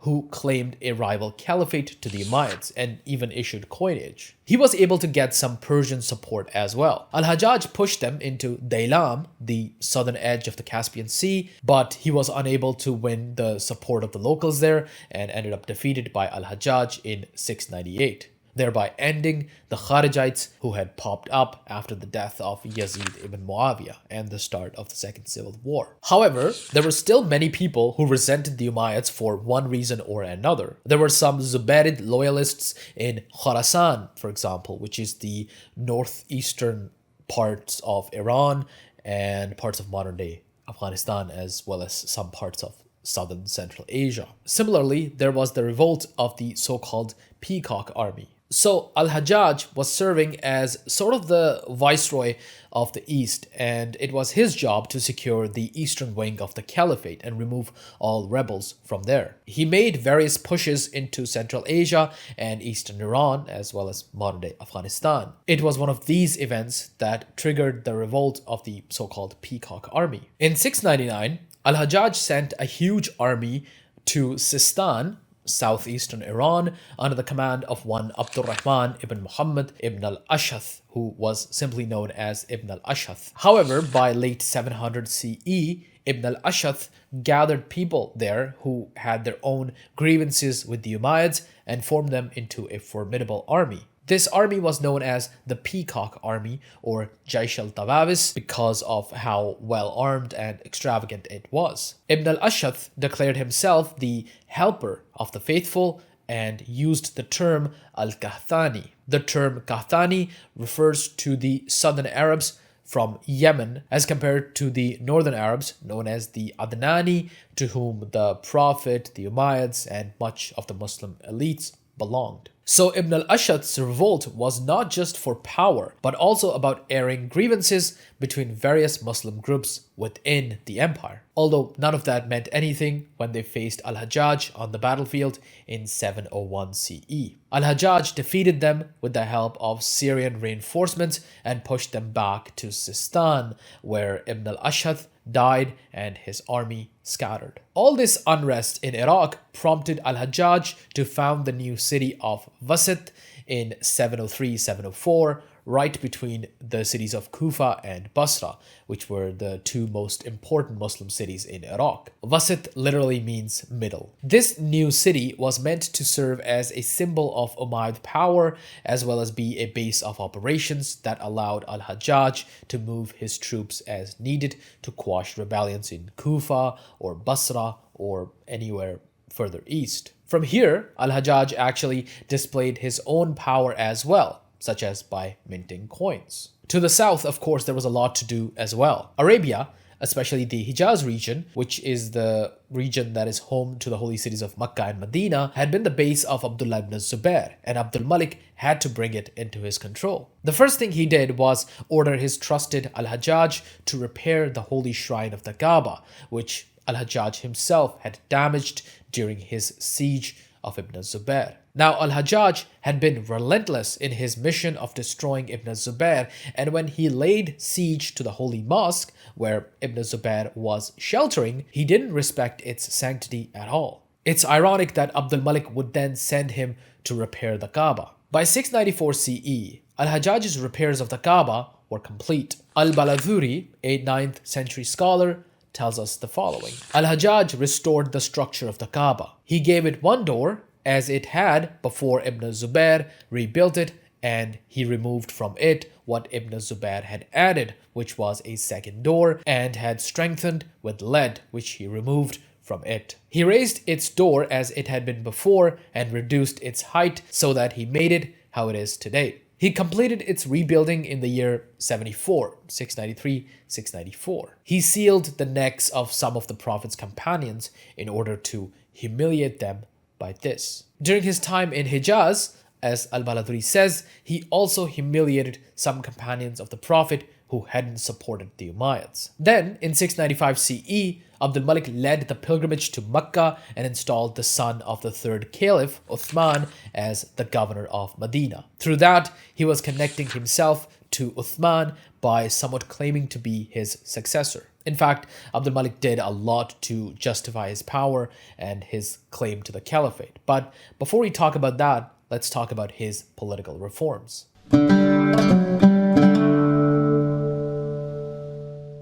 Now, under Islam, it is Allah alone who is the Malik or ruler of the entire universe. He gave Prophet Muhammad the leadership of the Muslim Ummah, and Prophet Muhammad's successors, known as the Khalifa or Caliphs, have the right to lead the community because they're his successors. During the Second Civil War, the three main claimants to the Caliphate were the Umayyads, the Zubarids, and the Alids. After the war, the Zubarids were pretty much gone and their supporters had switched to others. However, the Alids were still very much around. Not only that, but they were descendants of the Prophet through his beloved daughter Fatima. So, by all measures, the Alids had a much better claim to the Caliphate. The Umayyads didn't even really have a claim other than the fact that they had a large army. They were late converts to Islam, they weren't really close to the Prophet, and they'd spent much of their existence fighting the kinsmen of the Prophet. With all this behind him, Abdul Malik had to justify his claim to the people, and that was a very difficult job, especially with the Alids still being around and the people still looking to them. One of the reasons that the people looked to the Alids was for guidance on religious matters, especially on Islamic law. So Abdul Malik tried to paint himself as an expert in Islamic law, which he somewhat might have been, to be fair. He also tried to exert his authority on religious matters, basically saying that not only should you listen to me because I'm an expert, but also because what I say is the law. I'm making it the law. So he was trying to justify his caliphate by being the imam. We'll talk about that in a minute. Another thing that he did was patronize scholars who would legitimize him through Islamic tradition. This is made clear by his somewhat warmish relationship with one Urwa ibn Zubair, who was a brother to Abdullah ibn Zubair, the chief rival of the Umayyads during the Second Civil War, who had been defeated and killed by Abdul Malik's forces. Urwa and the rest of the Ibn Zubair brothers had grown up in Medina alongside Abdul Malik and had even studied Islamic theology together. Urwa was, and is still, renowned as a scholar of the biography of the Prophet, called the Seerah. Some even call him the father of the Seerah. After the war, Urwa swore allegiance to Abdul Malik and made peace. Anyhow, during his reign, Abdul Malik exchanged letters with Urwa, discussing various things about the Prophet's life. I have a separate video about these letters, which constitute the earliest written sources on the Prophet, so do check it out if you want to learn that in more detail. But basically, Abdul Malik was mining for some dirt on the Alids in order to disregard them, and was hoping to get some stories that would even elevate the Umayyads. Urwa certainly played along, and while he didn't disparage the Alids, Ali ibn Abi Talib is completely absent from the corpus, which of course tells us that Urwa knew what Abdul Malik wanted but didn't give it to him. He didn't lie, he simply admitted. One of Urwa's students, named Ibn Shihab al-Zuhri, would also join the Umayyad court and serve kind of the same purpose. All of this was meant to paint the Umayyads in a positive light and to make them a bit more connected to the Prophet. That's why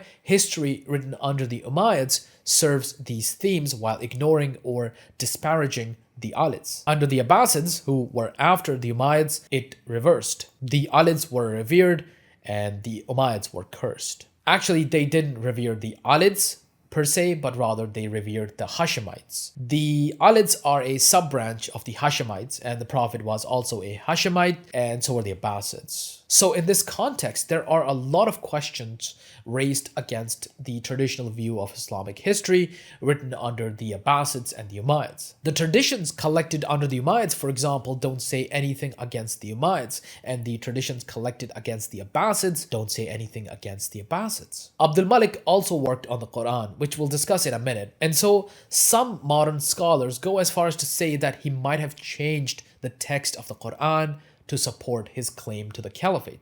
Although, again, we don't have any direct evidence to support it, and we have no idea what he could have changed. Now, before I move on, I want to add something that I read last year, which you can feel free to disregard, but it's something that I found quite interesting. Now, before Islam, Prophet Muhammad adopted a boy named Zayd ibn Haritha al-Kalbi. According to Arab traditions, when the Prophet adopted him in a public ceremony, for all intents and purposes, Zayd became the Prophet's son. He became Zayd ibn Muhammad. Then Zayd had a son named Osama ibn Zayd, who, when he was born, was by Arab tradition the Prophet's grandson. He was known as Osama ibn Zayd ibn Muhammad. However, Islam later changed this. The Quran itself sorted this matter out by saying that by adopting Zayd, the Prophet did not become his father. But the Prophet still loved him very much, and Zayd served as an important military leader under the Prophet. In my last video, I said that Ali ibn Abi Talib didn't have any military experience, and a lot of people tried to correct me by saying that he was a great warrior, and yeah, Islamic tradition tells us that he was a great warrior, but he wasn't given command of a major campaign by the Prophet at all. The average Muslim can't name a single battle or campaign where the Prophet gave Ali the command of his army, or even a portion of the command of his army, but the Prophet certainly gave Zayd command of his army. His biggest battle was Mota, where he met a Byzantine-aligned tribal army, where Zayd was killed as well. Additionally, the last army that the Prophet prepared before his passing was under the command of Osama ibn Zayd, the son of Zayd. Osama was very young at the time, only around 18 or 19 or maybe even 17 years of age, and many questioned his leadership, and the Prophet, in his sickness, came to the mosque to say that he had complete faith in Osama's leadership, and Osama will lead the military. All this is used by David S. Powers in his book Zayd to show that Zayd was actually supposed to be the heir of the Prophet and not Ali, as many Muslims believe. He resolves the problem of the Quran dismissing Zayd as the Prophet's son by saying that it was Abdul Malik who added this clause in the Quran to dismiss Zayd's claim to the Caliphate, and by extension dismissing the claims of anyone who wasn't from the Quraysh tribe, which the Prophet, the Alids, the Abbasids, the Umayyads all came from, while Zayd was from a tribe called Banu Kalb. And Zayd was very much an outsider in Mecca. He was not from Mecca. He was not biologically linked to the Prophet either. Now, this whole hypothesis is not widely accepted, and I myself don't believe it. So the point of telling the story is that, first, I kind of like the story. I really like the idea of the Prophet choosing a adopted son whom he loved very much as his heir rather than his biological family, which I think is kind of nice in that it sort of dismisses the importance of biological ties and emphasizes the importance of like things like piety and love and stuff like that. But also the second reason for telling the story is that within modern Islamic studies, there's certainly a skepticism about early Islamic tradition. And most of them do believe that based on how much Abdul Malik changed, it's not beyond the realm of possibility that he even changed the Quran. Again, I don't believe it, but scholars are debating it. Scholars much more educated than me are debating it, but still, it's not a universally held truth. So don't think of it as any kind of consensus.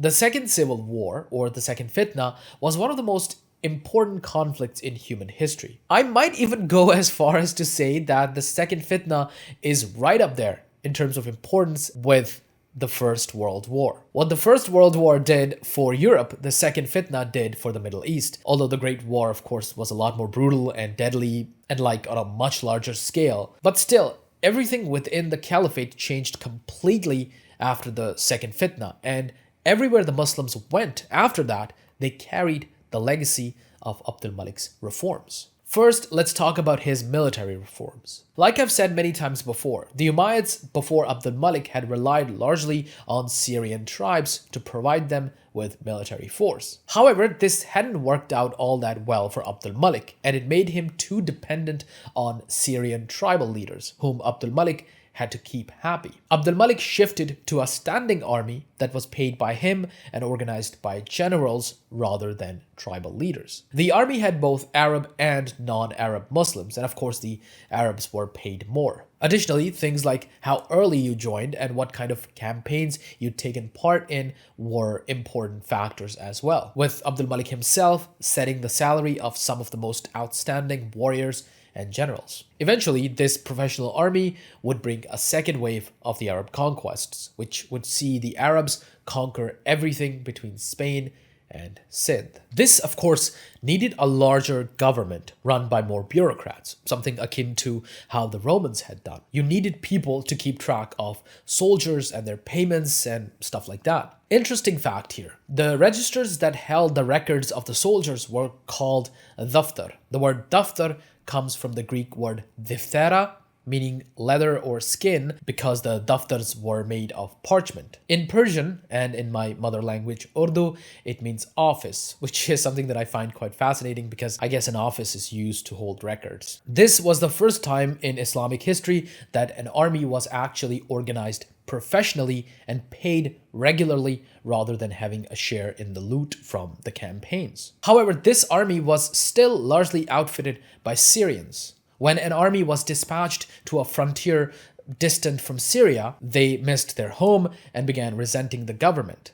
Similarly, if you had a Syrian army in, for example, northeastern Iran, people there saw this army as an occupying force rather than as a peacekeeping force. Additionally, factions began developing within the army as well, and when tribal ties died out within the army, factional divisions took over, as we have seen with the revolt of the Peacock Army. Now, this army, of course, needed to be paid, and to pay them, the government had to reform its fiscal and taxation policies. Abdul Malik might have tried a uniform taxation system, but it doesn't seem to have worked, at least not very well. However, he did issue a new series of coins, the aforementioned standing caliph coins, around the same time. Around this time, we also start seeing the rise of Arabic in fiscal documents. For example, this document from 643 CE, during the Rashidun Caliphate era before the Umayyads, is the earliest known document to have used the Islamic Hijra calendar.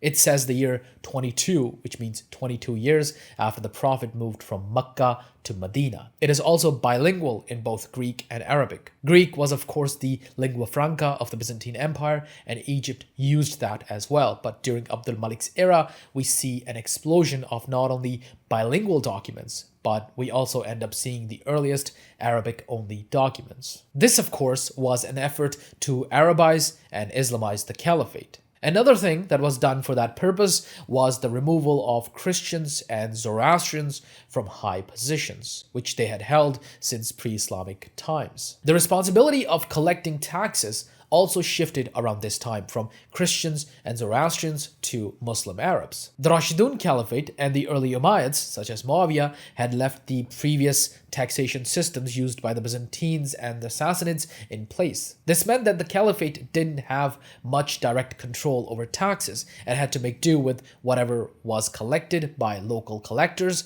and through raiding. But Abdul Malik actively made an effort to change that by raising a Muslim Arab administrator class. This was actually part of a larger push which ended up displacing a lot of Christians and Zoroastrians. Christians, Zoroastrians, and other political non-Muslim groups were liable to pay more taxes than the Muslim Arabs were. Previously, monks, priests, and bishops had been exempt from paying taxes, but Abdul Malik changed that as well. So the burden of taxation was raised not only on non-Muslims, but also on non-Arab Muslims. Arab Muslims, being the elites, didn't pay much in taxation.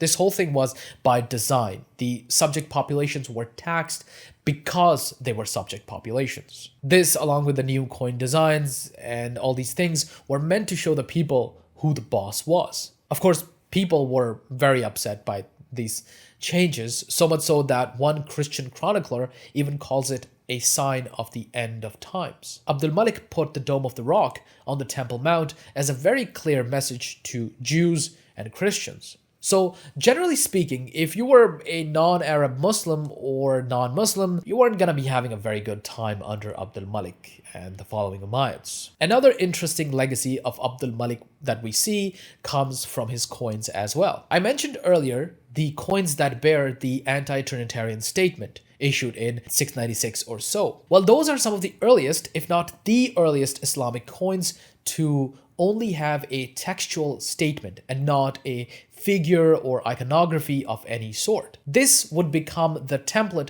for Islamic coins for centuries to come. For centuries, Islamic coins would only bear statements and no images or icons. There were exceptions to this, of course, but this was the general template. And it's not just Islamic coins. In 774 CE, King Ofa of Mercia in England copied a gold dinar of the Abbasid Caliphate, which of course was also designed on this template. In addition to that, Abdul Malik made new rules about uniform weights and sizes for the coins in his empire.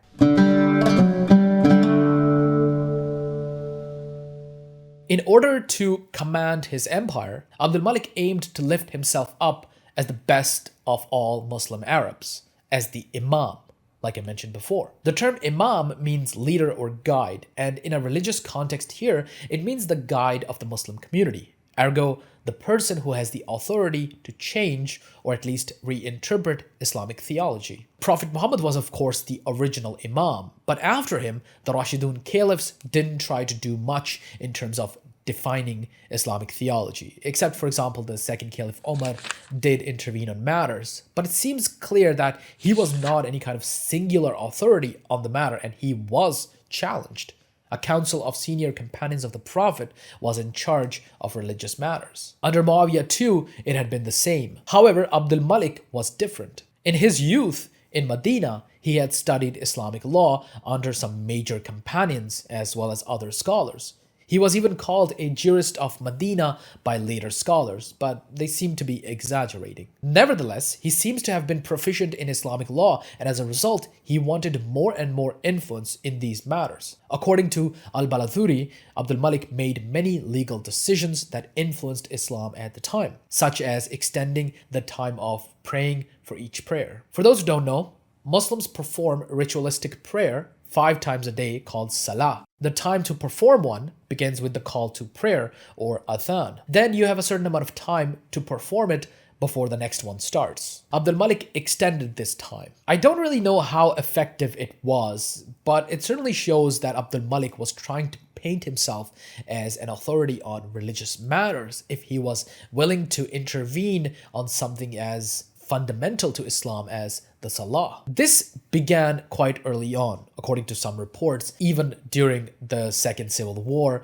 when Abdul Malik had called himself God's shadow on earth. The Caliph is indeed considered to be the deputy of God on earth, but Abdul Malik wanted to really exercise this. Later caliphs would kind of give up on this, and we would see this pop up again and again a couple of times, but generally, the caliphs would become much more secular rulers. I like to think of Abdul Malik as a much more authoritarian ruler, a much more totalitarian caliph as compared to the later, more constitutional caliphs. They weren't really constitutional in the way that we think of them today, but at least in theory, they were supposed to follow the laws of Islamic tradition or Sharia as interpreted by the ulama or religious scholars and not just willy-nilly make up laws. Very much in this way was Abdul Malik's work on the Quran, which I mentioned before. Around 704 or 705 CE, Al-Hajjaj, from his base at Wasit, sent codices of the Quran to major Muslim cities around the empire. They were these big, beautifully put together codices using a new script, likely the Kufic script, meant to be the official Quran codices. Now, in the past few decades, this event has become very important among scholars of Islamic history. These days, like I said before, it's quite a popular idea that the Quran was not actually fully compiled by the third Caliph Uthman, as believed by Islamic tradition around 650 CE. Rather, these days many scholars believe that the Uthmanic Codex was likely just a regional codex, one of many regional codices. The first universal codex, if you will, came from Al-Hajjaj and Abdul Malik. There's a lot of debate on this topic, like I mentioned before. There are those who argue that the text of the Quran must have been revised or even changed by Abdul Malik to support his claim to the Caliphate and stuff like that. I do intend on making a video on this someday, but for now, just keep in mind that Abdul Malik did indeed try to touch all facets of Islam, including the Quran, whether or not he actually changed the text. There are also those scholars who believe that Islam as a religion didn't exist before Abdul Malik, that he was the one to create it, not from scratch, but from an earlier loose tradition. What that means is that the believers, or mu'minun, which is what the Quran calls the followers of Prophet Muhammad, were supposed to be a rather ecumenical group of monotheists, a community or ummah of non-Trinitarian Christians, Jews, and the Hanifs, a group of monotheists who lived in Arabia. I'm going to let Filip from Let's Talk Religion tell you a bit more about that. Abdul Malik ibn Marwan is not only seen as one of the most powerful of the Umayyad caliphs, but also one whose rule is very significant for the history of Islam, maybe even that he shaped the contours of what we know as Islam today. Most scholars agree that Abdul Malik was very significant for establishing Islam as an imperial religion, right? To create this Islamic empire for the first time properly that could compete with other major empires like the Romans and the Sasanians at that time. And in that process, he made some changes and set precedents that would shape the religion of Islam going forward. Some scholars, such as Fred Donner, have argued for a unique picture of the early history of Islam, where the movement of Muhammad was originally a more ecumenical one that reformed existing monotheisms rather than creating a new religion. The early Muslims might not have referred to themselves as Muslim, but rather as believers, mu'minun or mu'minin, and this quote-unquote believers movement did not, according to this argument, have the fixed contours that Islam would later have.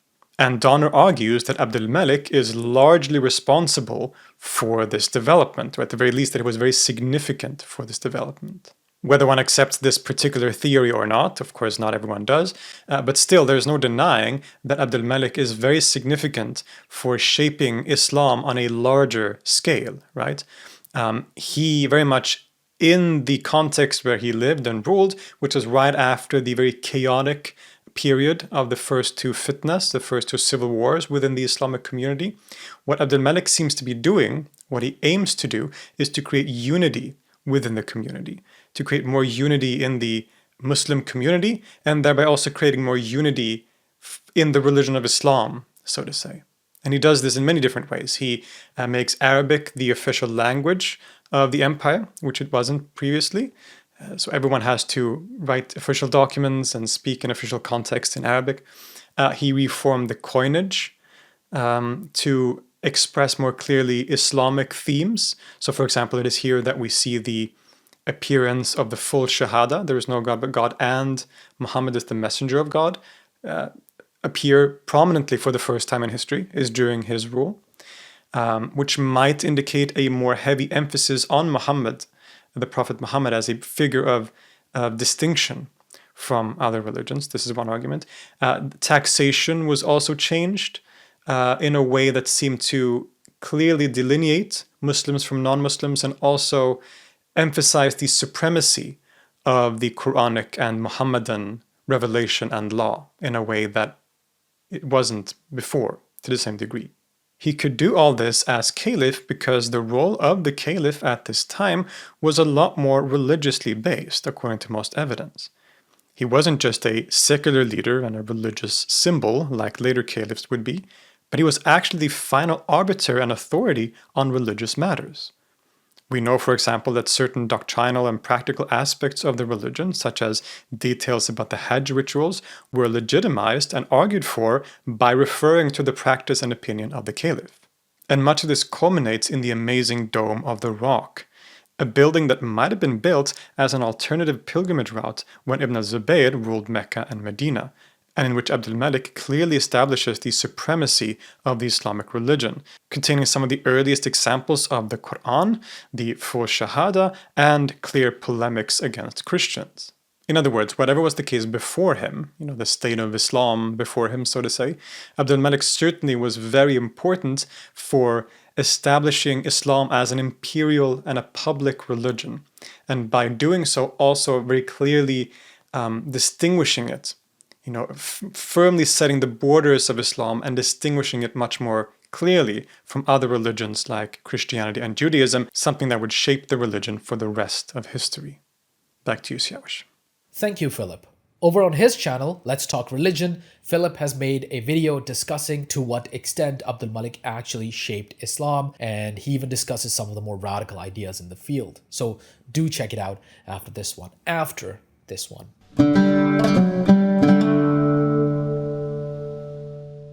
Okay, so like I mentioned before, Muslims had conquered and taxed, but they hadn't really ruled up to the point where Abdul Malik becomes caliph.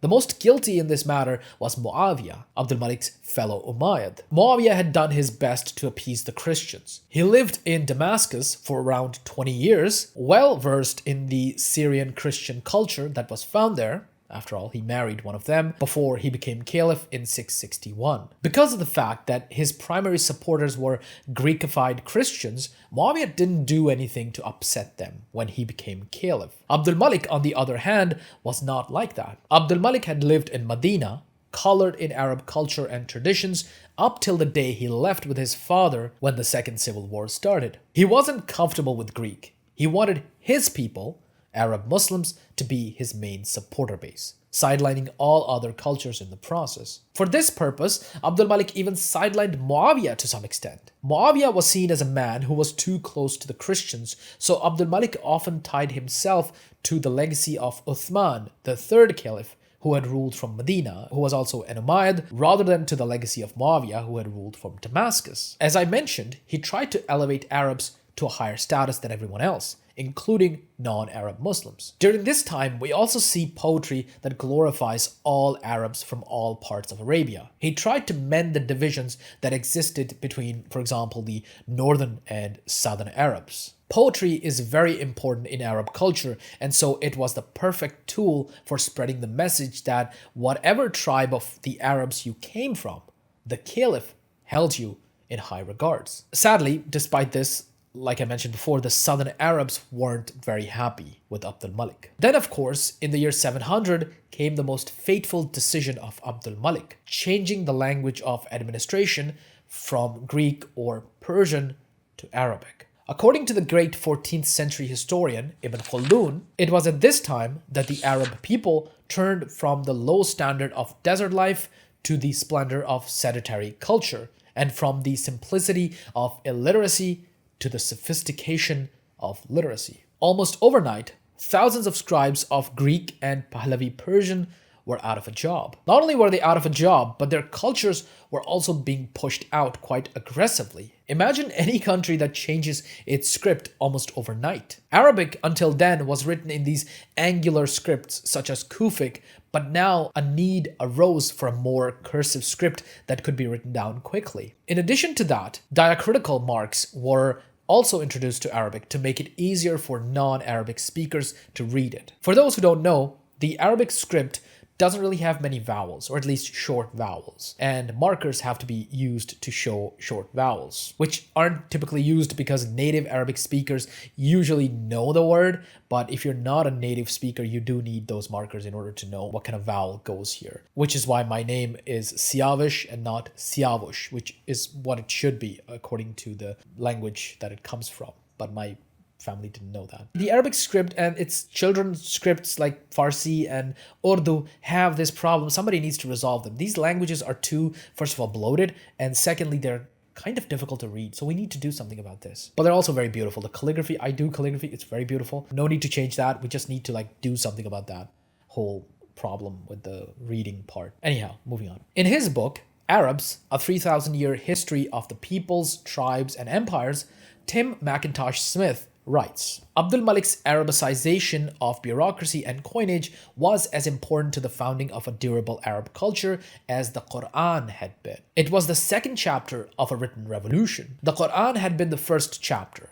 It was the first book, and almost certainly still at the beginning of the 8th century, the only physical one. Now, however, writing based on the only written Arabic in general circulation, the High Arabic of the Quran, would proliferate as the red tape spooled out. The third chapter would be the paper revolution that began later in the 8th century when expensive parchment and papyrus were replaced with the much cheaper new writing material originating in China. Without Abdul Malik's decree, the Quran would have remained a revered holy text, but one that would gradually have detached itself from the mainstream life of the community it had helped to found.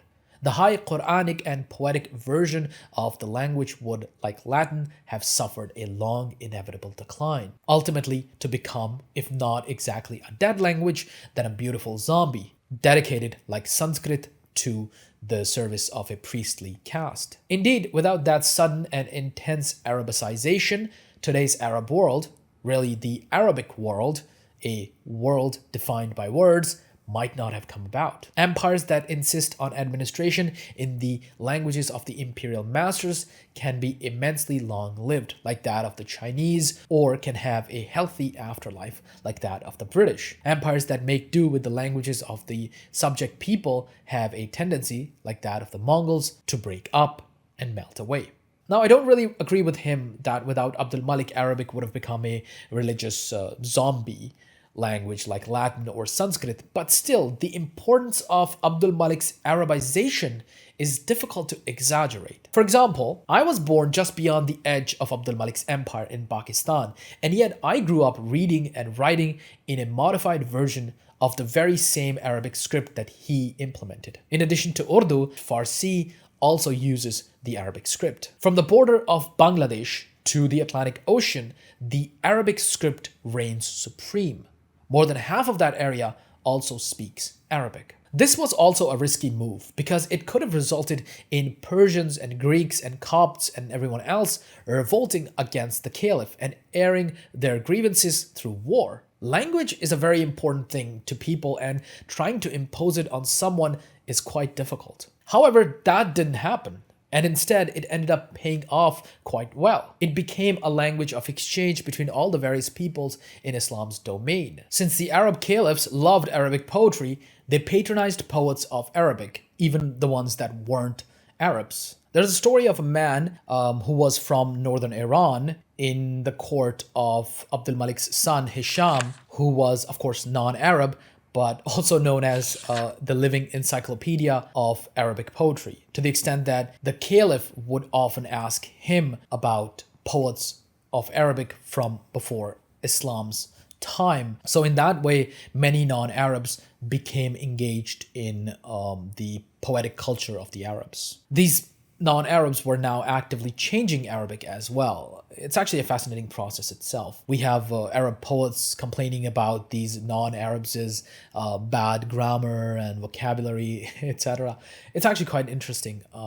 And quite similar to what's happening with English right now. With this, Abdul Malik started the movement known as Arab nationalism, or rather, in this case, we would call it proto-Arab nationalism. Arabs certainly didn't think of themselves as a single unit before Abdul Malik, and even after him, they didn't. Arabs were, and still are, very diverse. But in this way, the Arabness of a person directly tied them to the government. Arab identity became more important than it had ever been. That's why the Umayyads are sort of being revived in the Arab world today, especially in Saudi Arabia. It's also because Saudi Arabia hates Iran, and Iranians are Shias, mostly Shias, and Shias hate the Umayyads, so, the enemy of my enemy is my friend and all that. But ultimately, the Umayyads, particularly Abdul Malik, is the reason that the Arab identity spread the way that it did.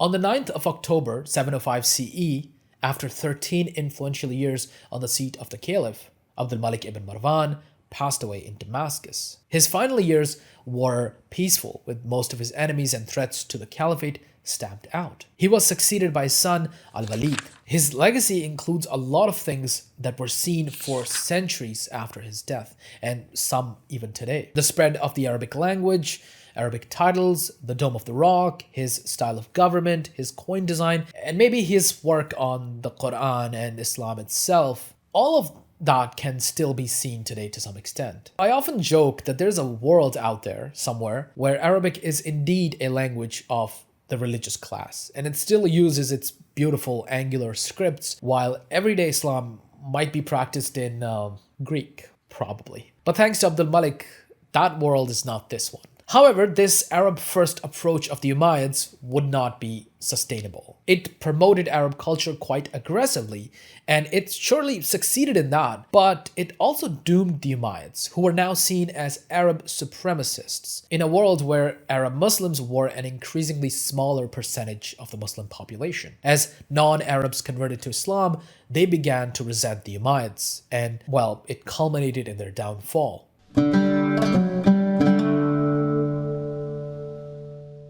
Upon Abdul Malik's death, his son Al-Walid ibn Abdul Malik ibn Marwan ascended to the throne in October 705 without incident. Power for him was secured by Abdul Malik during his lifetime and was ensured by people who had a stake in his caliphate. That included the governor of Iraq, Al-Hajjaj ibn Yusuf, of course, the most powerful man in the caliphate after the caliph himself, and some Syrian tribes. During his reign, these Syrian tribes would achieve more power, displacing other Arabs. Part of the reason for that was that they were vital in defending the caliphate against the Byzantine Empire to the north. Al-Walid's reign would see a renewal and escalation of the Umayyad war against the Byzantine Empire. Al-Walid immediately started the process of consolidation of power. Now, while he became caliph without incident, there were certainly other claimants. His grandfather, Marwan, had been the one to start this branch of the Umayyad dynasty, and his succession plan was that Abdul Malik would succeed him as caliph, and then his other son, Abdulaziz, who at the time served as the governor of Egypt, would succeed Abdul Malik if he outlived him. Abdulaziz, however, didn't outlive Abdul Malik, but he did have sons. Additionally, Abdulaziz's mother came from the Banu Kalb tribe of Syrian Christians. They had been vital during the reign of Muawiyah the Great and Yazid, but slowly they had been displaced, and indeed Al-Walid would be the one to displace them further. After all, his mother was from the Banu Qais tribe herself, who were rivals to the Banu Kalb. Al-Walid would promote the Qaisi tribe of her mother. So, to summarize, Al-Walid represented one branch of the family backed by the Qaisi tribe, and Abdulaziz's children represented another backed by the Kalbi tribe. So Al-Walid tried to make them a little happy by putting Umar ibn Abdulaziz as the governor of Hijaz, the region home to the holy cities of Makkah and Medina. However, in Egypt, he put a Qaisi in power. Now, Umar ibn Abdulaziz is an interesting figure. His mother was a granddaughter of Umar ibn al-Khattab, the second caliph, himself a companion of the Prophet. Umar ibn Abdulaziz was also somewhat respected before he was appointed as the governor of the holiest sites in Islam. Ibn Abdulaziz's history is a bit tricky because later sources have a lot of polemics about him. For example, we read in some sources that Umar grew up as a rich boy, of course because his father was the governor of Egypt. We read all these stories about his extravagant lifestyle. However, as soon as he's installed as the governor of Hijaz in these stories, he immediately changes and becomes a good ruler who prefers a simple and humble lifestyle, working more to improve other people's lives than his own. He even pushes his Umayyad kinsmen to do the same. We'll return to him later on, but for now, let's leave him as the governor of Hijaz. Al-Walid also continued the development of the Umayyad state infrastructure and policies that his father, Abdul Malik, had started. As soon as he came to power, he ordered tax surveys to try to increase his tax revenue. However, what Al-Walid is most famous for are his building projects. He built and rebuilt many mosques in the most magnificent and opulent Umayyad fashion that the Islamic world had seen so far. These include mosques in Mecca, Medina, and the Al-Aqsa Mosque in Jerusalem, and the mosque in Fustad, modern-day Cairo. About his work in Mecca and Medina, Andrew Marsham writes, Al-Walid appointed oversight at Medina to his cousin, the respected religious scholar and new Medinan governor, Umar ibn Abdulaziz, who in turn delegated much of the work to another Medinan scholar, Salih ibn Kaysan. The routes into Medina were improved and wells and a fountain constructed. The mosque itself was expanded to incorporate the Prophet's tomb, which was enclosed with a wall for the first time, as were the tombs of the Prophet's two successors, Abu Bakr and Umar ibn al-Khattab. The mosque was given 4 corner towers and decorated with gold and marble, some of which is said to have been requested as tribute from the Roman emperor, just as Abdul Malik is said to have received columns for the Kaaba from him. The development was controversial, in part simply because of its unprecedented scale, but also because of the memorialization of the Prophet's tomb and because the houses of the Prophet's wives and some of Ali's family were purchased and destroyed to make space for it. At Mecca, the new governor, Khalid al-Qasri, was likewise appointed to undertake the works of the Kaaba and the surrounding enclosure, known as the Masjid al-Haram. The gates of the Kaaba, its column, and the water spout on its roof were all sheathed in gold, while the surrounding enclosure was also developed. The 9th century historian of Mecca, al-Azraqi, tells us the following. He made the enclosure with a single arcade of marble columns and teak ceilings, and gilded the column capitals in sheets of the finest brass. He covered the inside of the mosque with marble and the spandrels with mosaics. He was the first to do this in the Masjid al-Haram. He provided the mosque with crenellations. These changes at Mecca appear to have been intended to bring the aesthetic of the Kaaba and its enclosure into line with the new distinctive style of the mosque at Medina and Damascus, and to reaffirm the Marwanids' association with the pilgrim city. However, his most famous project is of course the Umayyad Mosque at Damascus, his capital. It was originally the site of the Church of St. John the Baptist, known in Islam as Prophet Yahya. The site had been shared by Muslims and Christians so far, but in 705, pretty soon after he came to power, Al-Walid forced the Christians to sell it to him and demolished the church around the tomb of St. John the Baptist to build a mosque, a grand centerpiece to his imperial capital. Before him, both Muawiyah the Great and Abdul Malik had tried to get the church from the Christians, but the Christians had refused.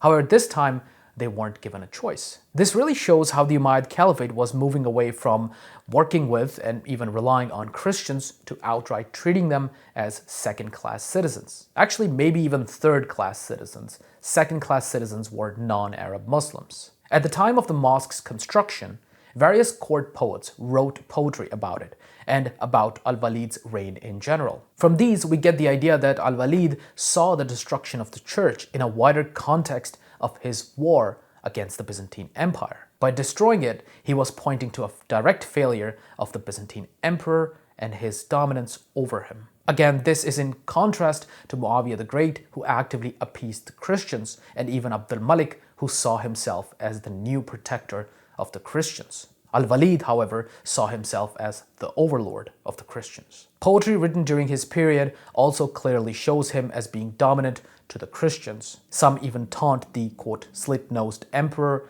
Justinian II.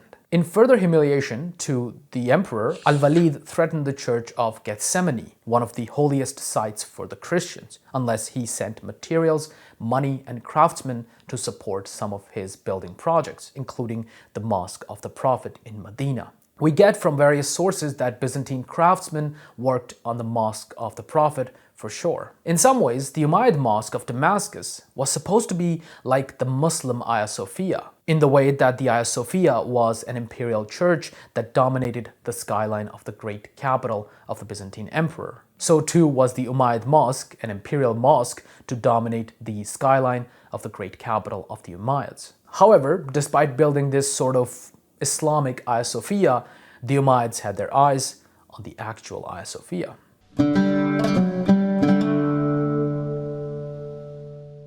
Al-Walid's reign, as I mentioned before, also saw a further push into Byzantine territory. Emperor Justinian II, who was a rival to Abdul Malik, was deposed for a second time by his general, Philippicus Bardanus. This unrest in the Byzantine Empire allowed Umayyad generals to raid deep into their territory. In 712, 3 Umayyad armies entered Anatolia and captured the cities now known as Amasya and Sivas. This was pretty bold, and the Byzantine emperor, Philippicus, who was himself not entirely secure on the throne, sent an embassy to Damascus to discuss peace terms. This was actually quite routine. When Abdul Malik, Al-Walid's father, was engaged in the Second Civil War, for example, he had paid tribute to the Byzantines to keep them off his back so that he could focus on securing his throne. Philippicus was looking to do something similar. Justinian II is, like I mentioned before, said to have paid a tribute which was used in the construction of the mosques at Medina and Damascus. However, the Umayyads rejected the peace offer by Philippicus. They had their eyes on a bigger prize. In fact, the biggest prize of them all, Constantinople. The year 711 CE is one of great expansion for the Umayyad Caliphate, and actually for the Islamic world and Islam itself. 2 new fronts were opened that year. To the west, the governor of Ifriqiya was a man named Musa ibn Nusayr. Ifriqiya basically means everything between Morocco and Egypt and north of the Sahara. It was actually the Roman province of Africa, which the Muslims had simply inherited. One of Ibn Nusayr's generals, named Tariq ibn Ziyad, led a raiding party in 711 CE that crossed the Strait of Gibraltar and landed in Spain, which they found conspicuously undefended. Soon, the Umayyad army defeated the Visigothic king Roderick and started the speedy conquest of all of Spain under the command of Ibn Ziyad and Ibn Nusayr. Ibn Nusayr was called back to Damascus, but he left his son Abdulaziz in charge of the new province of the Umayyad Caliphate that would be known as Al-Andalus. For the next 781 years, Muslims would play a vital role in the story of Spain and Portugal, and I have a whole series of videos about that. So do check them out if you want to learn more. If you want visual aid, you can go to my website, almuqaddimah.com, where I sell wall charts. And one of those posters is titled The Fall of Al-Andalus, which you can actually see behind me right now. It shows a map of how Muslims lost control of Spain and Portugal. My flagship, however, is the Timeline of Islamic History, which comes with and without portraits and covers 1400 plus years of Islamic history in a comprehensive way. If you're watching this video a couple of years after it's released, I might have made some new ones as well, so do check those out. That's the best way to support Al-Muqaddimah and show off some love for Islamic history as well. Alternatively, if you want to support Al-Muqaddimah financially, you can join these awesome patrons over on patreon.com. The links to everything are in the description. To the east, Al-Hajjaj was working on expanding Umayyad power further. Abdul Malik had appointed a general named Al-Muhallab ibn Abi Sufra as the governor of Khorasan, which is parts of modern-day northeastern Iran, parts of Afghanistan, and parts of southern Central Asia. Al-Muhallab had died in 702, and Al-Hajjaj deposed his son in 704 and appointed his own people. He was actually so adamant in destroying the Muhallabid family that he even divorced a wife of his who was a daughter of Al-Muhallab. And he's also said to have tortured members of the family. The guy was absolutely sick. Anyhow, his new appointee to Khorasan was a man named Qutayba ibn Muslim al-Bahili. He proved himself a very energetic leader and led various campaigns further into Khorasan, where he conquered parts of Afghanistan and Transoxiana, which in Arabic is known as Mavran Nahar, or beyond the river. There, he allied with a local leader known as Tarkhan Mizak. Tarkhan was the ruler of the Heftalites, or White Hun. However, by 709, their alliance had fallen apart, and Tarkhan led a revolt against Qutayba, which was brutally crushed, thereby marking an end to local rule in this part of Central Asia and the arrival of Islamic rule. This area would indeed become very important to later Muslim empires, and many of its cities were on the Silk Road. So through these cities, Islam would expand further to many Turkic and other nomadic tribes in Central Asia. Another interesting fact: when the Muslim Arabs had invaded Iran in the first wave of the Arab conquests after the death of the Prophet, the royal family of the Sassanid Empire had escaped to the north in the 740s and 50s. They were staying in Transoxiana, but Qutayba ibn Muslim's conquests forced them to move further east and go to China. Actually, they had gone to China before as well, but they came back to try to fight the Arabs and take back their empire.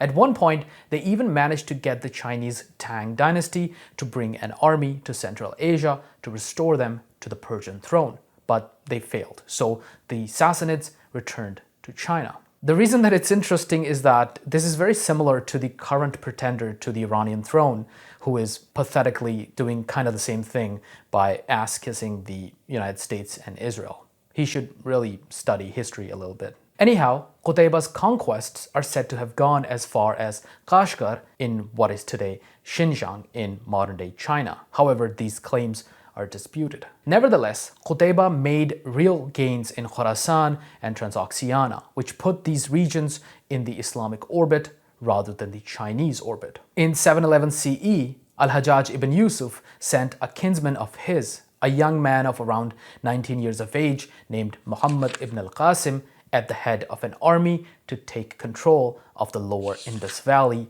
in modern-day Pakistan. There, Ibn Qasim defeated the local king known as Raja Dahir and took over the province of Sindh, and actually went quite far north before he was recalled in 714 CE. This was Islam's first arrival on the Indian subcontinent. Well, not really, but if you want to learn more about that in detail, check out my video called How India Became Muslim. So remember how I said that Marwan ibn al-Hakam's succession plan was between his two sons. One son would succeed him, and then the other son would succeed him. However, Abdul Malik's power consolidation pushed the sons of his brother and heir out of succession, leaving his throne to his son Al-Walid, who was to succeed him, and then his other son, Suleiman, was to succeed him. However, Al-Walid, quite like Abdul Malik himself, didn't want to be succeeded by his brother and instead wanted to be succeeded by his son. In this case, the son was named Abdulaziz ibn Walid. However, people like Al-Hajjaj and Qutayba had been supporters of Al-Walid's son and not Suleiman. Unfortunately for them, Al-Hajjaj died in 714, and then 7 months later, Al-Walid died in 715.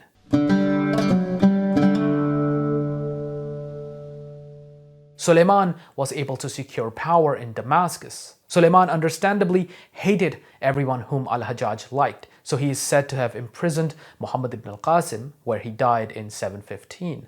However, there's disputes about that. Another thing that Suleiman had done was support the Muhalabbids, whom Al-Hajjaj had so brutally destroyed. He had given them refuge so that they would support him against Al-Hajjaj's appointees. Qutayba, of course, was also nervous. Suleiman reconfirmed his appointment, but it seemed quite clear that Suleiman would change his mind at the earliest convenience. So Qutayba decided to revolt, but his men refused to support him, and they killed him in 715 CE near the city of Samarkand. These sudden moves across the board, starting with the death of Al-Hajjaj, put Suleiman securely in power, with a decent power base of loyal supporters like the Muhalabbids. Suleiman's reign was quickly being publicized as something that would be great. First, he shared his name with the Prophet Suleiman, known in the Bible as King Solomon. Second, soon after his ascension, in the year 718 CE, would be the 100th anniversary of the Prophet's migration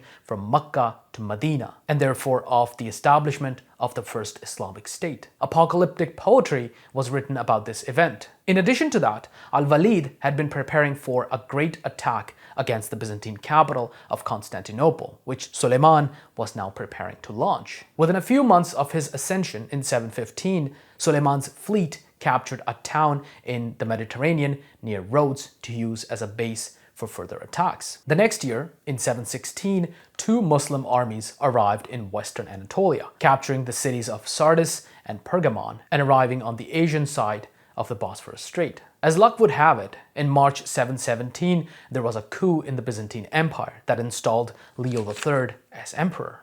The timing for this attack was just right. By August 717, a Muslim army showed up on the European side of the Bosphorus Strait, camped out in front of the city's great walls. It seemed that the Muslims might actually have a shot at taking the great capital of the Byzantine Empire and putting an end to Rome once and for all. However, fortunes soon turned. In September 717, just a little under 2 months after the siege began, Suleiman died in Damascus. On top of that, as the summer turned to fall and fall turned to winter, the weather conditions became harsh, too harsh for the Muslims. Their forces began to starve and die out. To add further to their misery, the Byzantine emperor allied himself with the Bulgar Khanate in what is today Bulgaria, which threatened the Muslim army from behind. They could easily get caught in between the Bulgars, who were attacking their rear, and the walls of the city. Additionally, their naval support was destroyed by the Byzantine army using Greek fire, which allowed the Byzantines to get supplies through the sea, thereby undermining the siege. The Muslims had basically no hope left. So, having been devastated by the weather and having lost all morale, the siege was lifted in August 718. Now, the story of the siege is quite fascinating, and it comes to us through multiple contradictory sources. I'm not going to go into that in this video, but I will be making another one discussing just the siege. So keep an eye out for that one and subscribe if you haven't already. The failure at Constantinople, while no one knew this at the time, would be historic. It marked the end of the great Arab conquests that started with the death of the Prophet himself and paused periodically, but ultimately succeeded in reaching France on one side and India on the other, the Sahara on the one side and China on the other. It's often cited that the peak of Umayyad territory would be hit in 732 CE, when the Umayyads would lose the Battle of Tours in France, but that's not exactly accurate. The peak of Umayyad territory actually came around 720 CE, when the Umayyad armies from Spain conquered the city of Narbonne. Tours and everything else beyond Narbonne was more accurately just raiding missions. In any case, the Umayyad peak was now turning into Umayyad decline. In addition to the decline of the Umayyads, the failed siege of Constantinople also marked the last major Muslim effort to take Constantinople for 6 or 7 centuries. It wouldn't be until the rise of the Ottoman Empire in the 1300s that Muslim armies would once again make major efforts to take the great city, ultimately failing multiple times before taking the city in 1453 CE, ending the Byzantine Empire once and for all.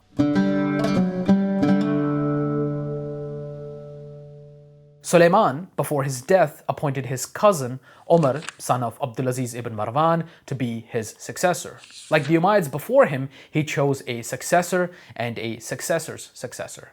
That was to be his brother Yazid ibn Abdul Malik. The appointment of Umar was a bit unusual because, as I said, Suleiman had brothers and even sons, given that some of the sons might have been too young and the others were away at the siege of Constantinople. But still, he chose Umar, a cousin. One reason for that might have been to appease the Banu Qalb tribe of the Syrian Christians. Umar's grandmother was from the Banu Qalb, so Abdulaziz's children were backed by them. The children of Abdul Malik, however, were backed by the Banu Qais tribe. The Qalbis and the Qaisis were rivals. Anyhow, Umar became caliph in the autumn of 717 CE. Umar is often known as Umar II.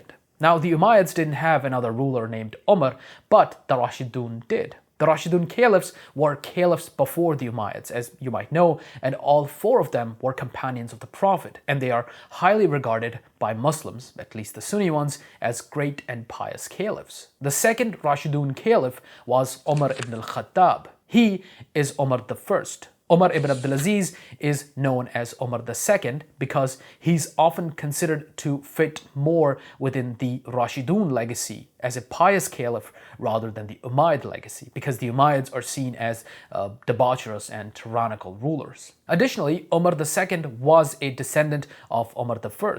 His mother was a granddaughter of Umar I.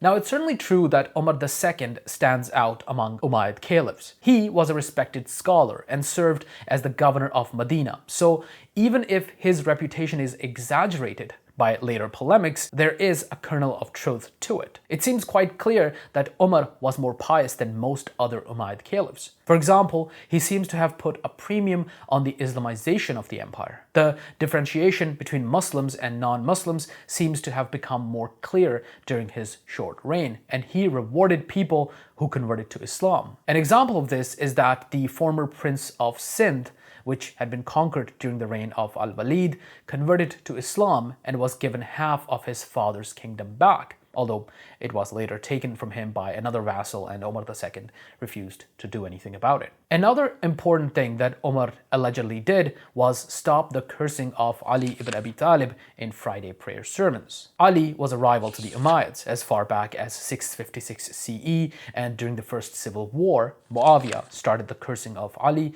in the Friday sermon, which the Umayyads had kept up so far. However, again, the polemical nature of this makes it difficult to ascertain the truth from it. Finally, Umar II is recorded as having written letters to the Byzantine Emperor Leo III, debating Christian and Islamic theology and inviting him to convert to Islam. The letters might not be very authentic, but they certainly tell us a thing or two about Umar's reputation as a pious Muslim, because no other Umayyad ruler is said to have proselytized to a Byzantine emperor like that. Anyhow, Umar II's reign started with a disaster: the failure of the siege of Constantinople. During Umar's reign, and certainly because of the failure at Constantinople, we would see a withdrawal of the expansionary forces of the Umayyad Caliphate. The siege had been incredibly expensive, and its cost had consumed much of the loot gained from the conquests during Al-Walid's reign. Another reason for the withdrawal would be to focus on domestic problems, as the chickens of Arab supremacy were coming home to roost. Just to give you a recap, Abdul Malik had established the Umayyad Caliphate as an Arab empire, and during his reign there had been an emphasis on that. Arab Muslims formed the upper elites of the Caliphate, and non-Arab Muslims were second-class citizens. However, the number of non-Arab Muslims was growing by the day, and so was resentment within them for their poor treatment. We would really start seeing it coming to the forefront from this point on. However, that wouldn't be where the first challenge to Umar II came from. As soon as Umar came to power, he began removing people appointed by Suleiman and replacing them with his own relatives and supporters. In the process of doing that, he removed the governor of Iraq, Yazid ibn al-Muhallab. However, Ibn al-Muhallab began gathering supporters and revolted. One of the main reasons that people joined his rebellion was because Iraq was rich and the people there didn't want a Syrian governor telling them what to do. In addition to that, there was also a significant amount of tension, as I've mentioned before, between Arab and non-Arab Muslims, and all those grievances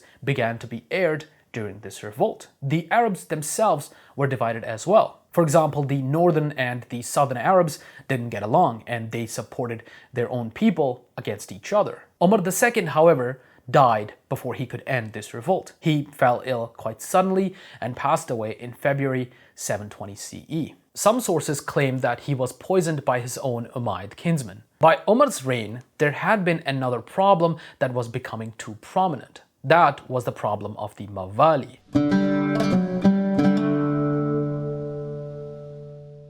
Mawali, generally speaking, refers to non-Arab Muslims who were converts to Islam. So far, various rulers like Al-Hajjaj had tried to keep them out of power and specifically out of the military. And even when they were in the military, they didn't get the same share of the loot and land that Arab Muslims did. However, Umar II was facing pressure to change that. In addition to that, non-Muslims paid the jizya, which was an additional head tax that contributed to the empire's coffers. However, non-Muslims were now converting to Islam in large numbers, and so the empire's treasury was taking a hit. The role of non-Arab Muslims in the Umayyad Caliphate was a major source of division at this point within the empire and even within the Arabs themselves, who were divided over how to integrate non-Arab Muslims into their ranks. Umar tried to alleviate some of the pressure from the empire because of these tensions. For example, he started some kind of tax reform to reconcile these problems. We know, for example, of a document called the Fiscal Rescript of Umar II, which was basically a manifesto of policies sent by him to his governors on how to tax Arab and non-Arab Muslims. However, the wording of the document is quite vague, so we don't know exactly what it was that Umar did to prevent the total collapse of the economy with all these non-Muslims converting to Islam and the decrease in jizya associated with it. Later sources also tell us that Umar pushed the policy of treating Arab and non-Arab Muslims as equals. For example, one of his governors would check if people were circumcised to establish whether they were actually Muslim and were not just pretending to be Muslim in order to pay lesser tax. But Umar forbade that, declaring that if someone claims to be Muslim, they should be treated as such. But at the same time, he prohibited the purchase of non-Arab and non-Muslim lands by Arab Muslims because Arab Muslims paid lower taxes, and so the land was moving from being taxed at a higher value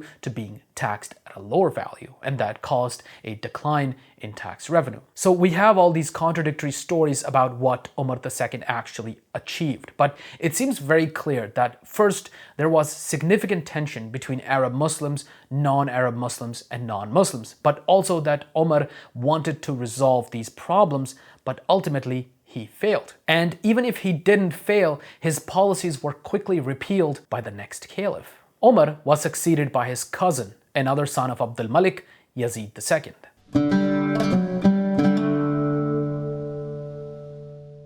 Now, interestingly, Yazid II was the son of Atika bint Yazid, the daughter of Yazid ibn Muawiyah, the second Umayyad caliph. Hence, he was a bridge between the two lines of the Umayyad family, the Sufyanid branch and the Marwanid branch. Another interesting thing about Atika, she apparently commanded quite a bit of respect in the Umayyad household because she was directly related to 12 caliphs, more than any woman in history. Her grandfather, Muawiyah the Great, was a caliph. Her father, Yazid, and her brother, Muawiyah II, were caliphs as well. Her husband, Abdul Malik, was a caliph, as were her three stepsons, Al-Walid, Suleiman, and Hisham. Her son, Yazid II, was caliph as well, so was her grandson, Al-Walid II. Her father-in-law, Marwan ibn al-Hakam, was a caliph as well. So were her two step-grandsons, Yazid III and Ibrahim ibn al-Walid. Another interesting fact about her, she had a very extravagant vest made for herself with diamonds and all kinds of precious stones on it. It survived the Abbasid revolution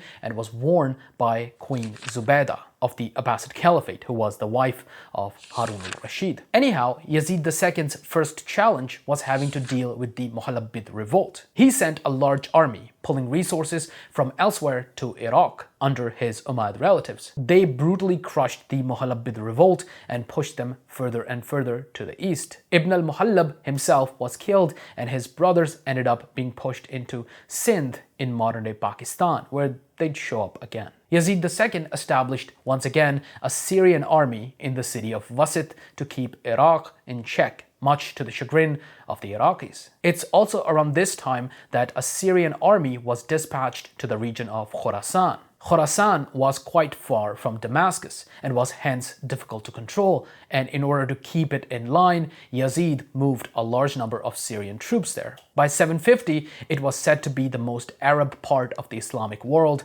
outside of Arabia itself. Yazid II also tried to reverse the somewhat egalitarian tax policies of Umar II to appease the ruling class Arabs. He pulled many of the appointments of Umar II and installed his own men there who could ruthlessly and loyally collect taxes and forward them to Damascus. However, this itself was contentious with the public. For example, west of Egypt was basically a no-go zone for Arab armies at this point, and the Umayyads relied on the local Amazigh for the military there. When Yazid tried to install his own man there, they killed the governor and installed their own guy.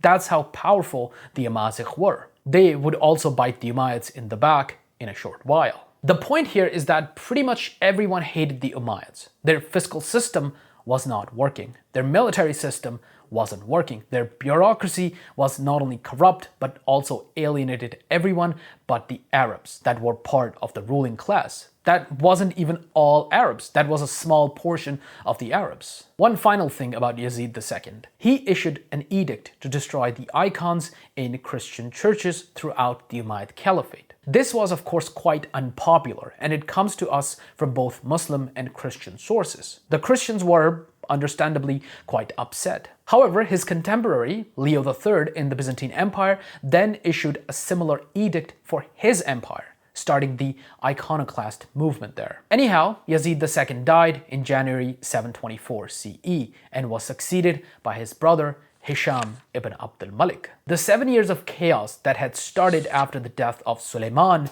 would finally come to an end with Hisham ibn Abd al-Malik's long reign.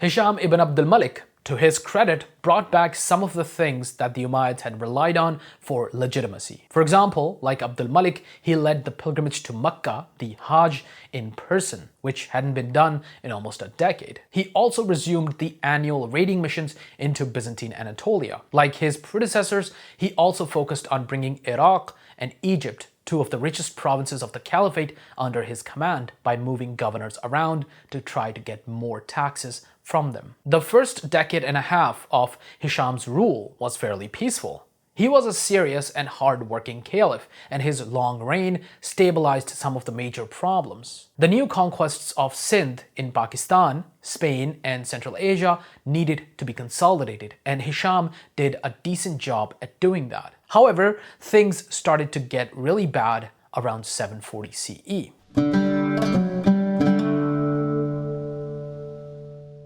Hisham's war against the Byzantine Empire was slow early on because the Byzantine Emperor Leo III was quite capable at diplomacy, and he allied himself with the Khazar Khanate to the north. The Khazars raided Umayyad territory and pulled them away from Anatolian raids. But still, Hisham's forces managed to strike the Byzantine Empire quite a bit, one of them even in Sicily, with the intention of taking Syracuse itself in 740 CE. However, it would be almost a century before Muslim armies would actually take Sicily and establish an Arabo-Sicilian culture there that would define the island's daily life for almost 4 centuries. I have a video about that if you're interested in that. In the same year, 740 CE, the Umayyads were badly defeated by the Byzantine Empire at Akranon, which was quite a loss because the Umayyad army sent on that expedition was quite a major force under the command of Hisham's 2 sons. But the Byzantine Empire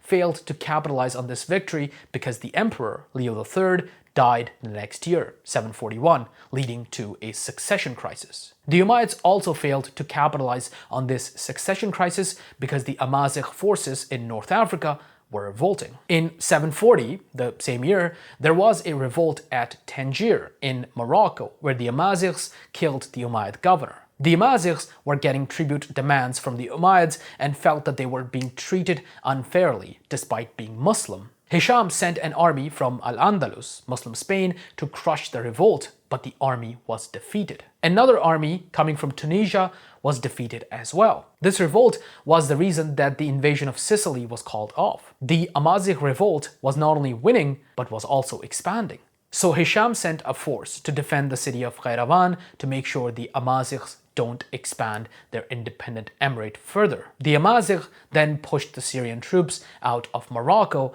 who then went to Al-Andalus and started to cause friction with the locals there. There might have been some religious elements to this revolt as well, because there are reports of some of the leaders of the Amazighs declaring themselves caliphs, which was not too dissimilar to what was going on in Iraq, where tribal and ethnic tensions were taking religious form as well. At least two strands of religious ideas can be named as Shi'ism and Kharijism.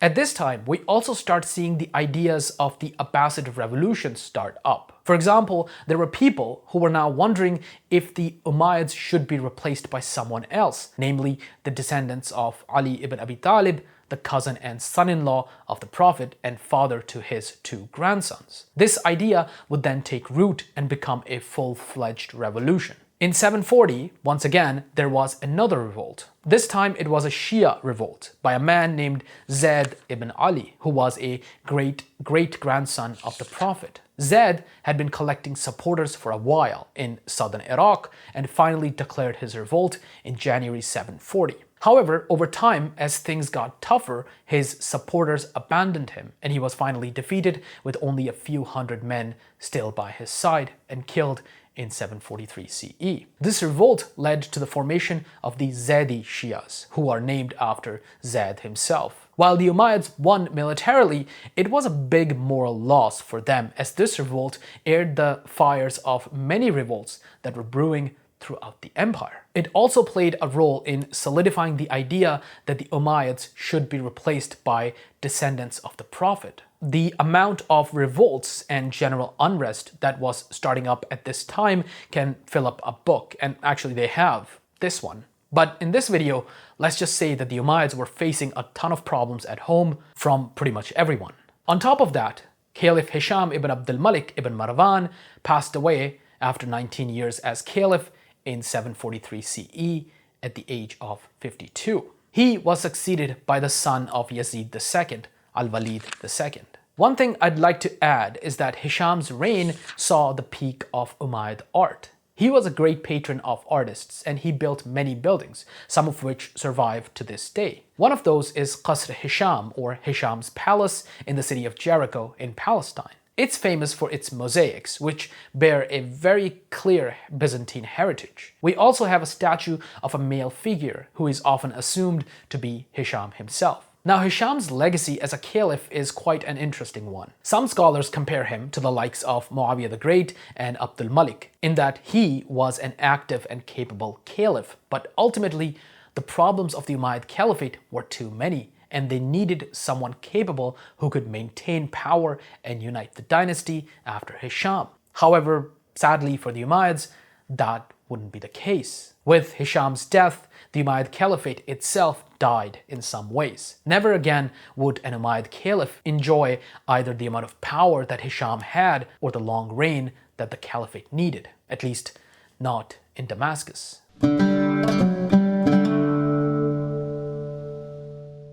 Al-Walid was made heir to the throne at the age of 11 or so when Yazid II died. Al-Walid spent much of his time as heir apparent in his palace in the Jordanian desert. There, he lived a, quote, loose life and had a reputation for being a debauched prince who wrote poetry, much of which was quite graphic and sexual. As soon as Al-Walid II came to power, he sealed up the assets of Hisham's sons and started to make moves against others, some within his family whom he saw as his enemies. Hisham's son, Suleiman ibn Hisham, was a powerful member of the family, and he was arrested, which alienated and scared members of the Umayyad family. He also declared his sons, both of whom were minors, as his heirs instead of the established plan and the precedents of the family so far. As a result of these things, plots began to start up within the Umayyad family against Al-Walid II. The candidate for the caliphate in this case was Yazid ibn al-Walid, son of Al-Walid I.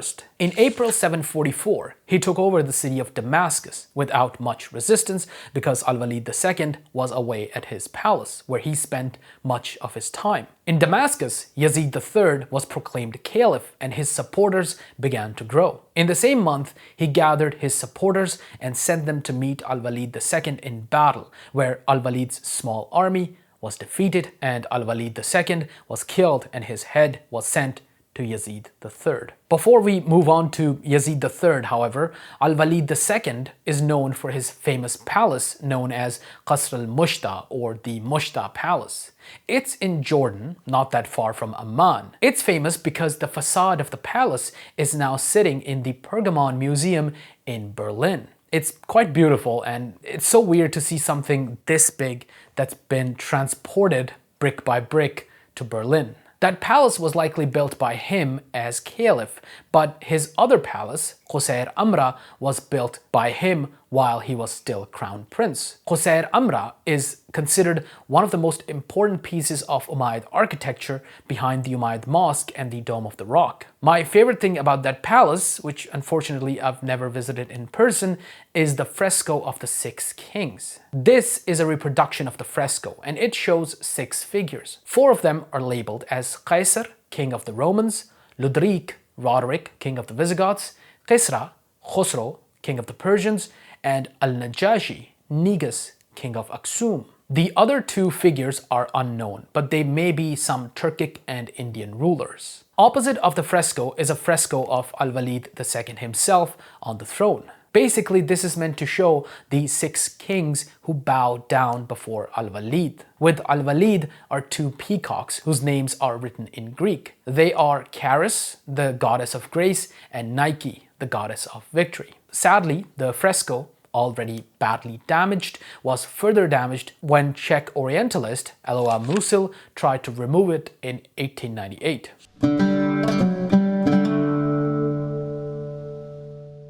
Yazid III's reputation is something like that of Umar II, like Umar II light. For example, when he entered Damascus, he did so on a donkey rather than with a royal entourage or anything like that. He was also advocating for a shura, or a council, to take power rather than Al-Walid II himself. Yazid III tried to paint himself as the people's caliph, if you will. Gerald R. Harding writes, on his ascension in Damascus, Yazid is credited with an introductory sermon in which he promised to avoid various abuses of power, implicitly attributing them to his predecessors, and concluded by saying that if he failed to live up to his promises, his subjects would have the right to depose him if he did not respond to their calls to change his ways. Furthermore, if they wished to give allegiance to someone whom they thought better fitted for office, Yazid offered to be the first to give him allegiance and accept his commands. One should not obey a man in opposition to God.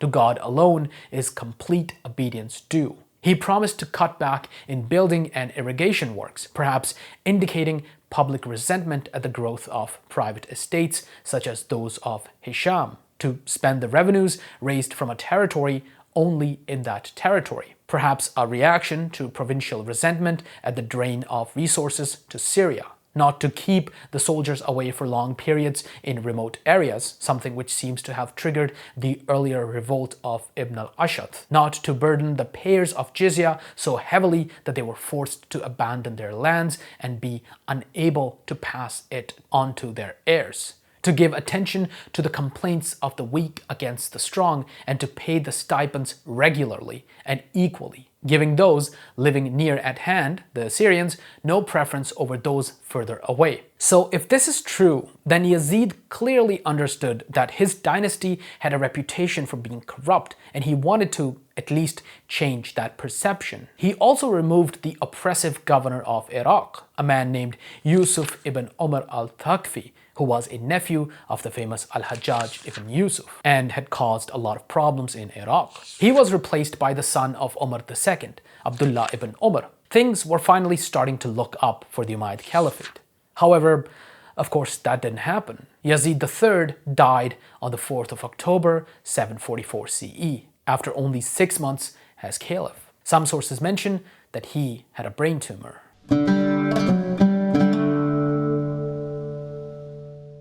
Yazid III was followed by his brother Ibrahim ibn al-Walid. Immediately there were objections to his rule, and he never got widespread acceptance. A kinsman named Marwan declared his revolt for the caliphate, starting a civil war. Marwan was the son of Muhammad ibn Marwan. His father was a brother of Abdul Malik, so he was a first cousin to Caliphs Al-Walid, Suleiman, Yazid II, and Hisham. Actually, he was also first cousin to Umar II. Marwan was in his 50s or 60s and was experienced as a governor and as a general. Ibrahim had no previous experience and was hence no match for Marwan. Marwan was in the north and he marched towards Damascus with his army, only to be met in the field by Suleiman ibn Hisham, who was defending Ibrahim. Suleiman was defeated and Marwan continued to Damascus. He entered the city in December 744 CE after Ibrahim and Suleiman escaped to Palmyra. However, they soon came back to Damascus after Marwan assured them that they wouldn't be harmed. Marwan then took oaths of allegiance as Marwan II. However, while the Umayyad dynasty was secure, the Umayyad Empire certainly wasn't. Many tribes had not yet sworn allegiance to Marwan and didn't want to either. So there was a revolt of some tribes in Syria from 745 to 746. The revolt became quite widespread and Damascus itself was besieged by these rebels. Despite having reconciled with Marwan II, Suleiman ibn Hisham revolted as well, hoping to secure the Caliphate for himself. Marwan II had been kind of nice after securing the throne, but this rebellion really rubbed him the wrong way, and he did what the boys had been promising us for 5 seasons but failed to deliver. He went full scorched earth. He brutally crushed Suleiman and forced him into Iraq. He then went city by city and reconquered them and then destroyed their defenses, including Jerusalem and Damascus. As one historian puts it, when Marwan II was finished with Syria in summer 746, it lay in fragments at his feet. Meanwhile, Iraq, which had never really been in Marwan's control, slipped further away, thanks to 2 new revolts. One was the revolt of a man named Abdullah ibn Muawiyah, who was leading a Shia revolt. How about that? A Shia revolt led by a man named Ibn Muawiyah. Abdullah ibn Muawiyah wasn't a descendant of Ali ibn Abi Talib, but was actually a descendant of Ali's brother, Ja'far. The second revolt was that of the Kharijites. Marwan tried to remove the governor of Iraq, Abdullah ibn Umar, the aforementioned son of Umar II, by appointing another governor there. But Ibn Umar was able to hold on and managed to defeat Ibn Muawiyah and pushed him into Iran, while he dealt with the Kharijites and the discontent within his own ranks. The Kharijites had their own caliph, a man named Al-Dhak ibn Qais al-Shaybani. Due to Ibn Umar fighting with Marwan's appointee,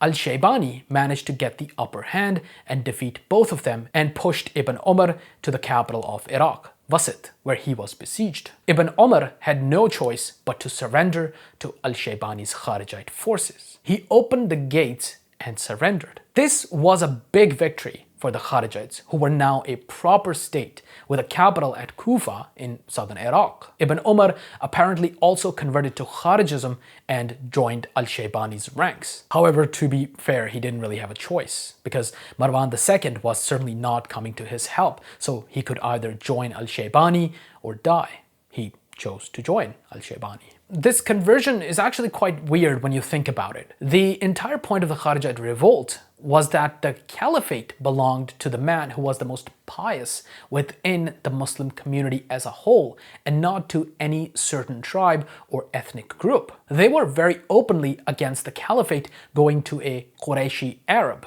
the Quraysh being the tribe of the Prophet and of all the caliphs so far. Hence, Ibn Umar was a member of the Quraysh as well, and he was paying homage to a man who was very much against his tribe's dominance over the Islamic community. That's kind of like a white nationalist joining Malcolm X or something.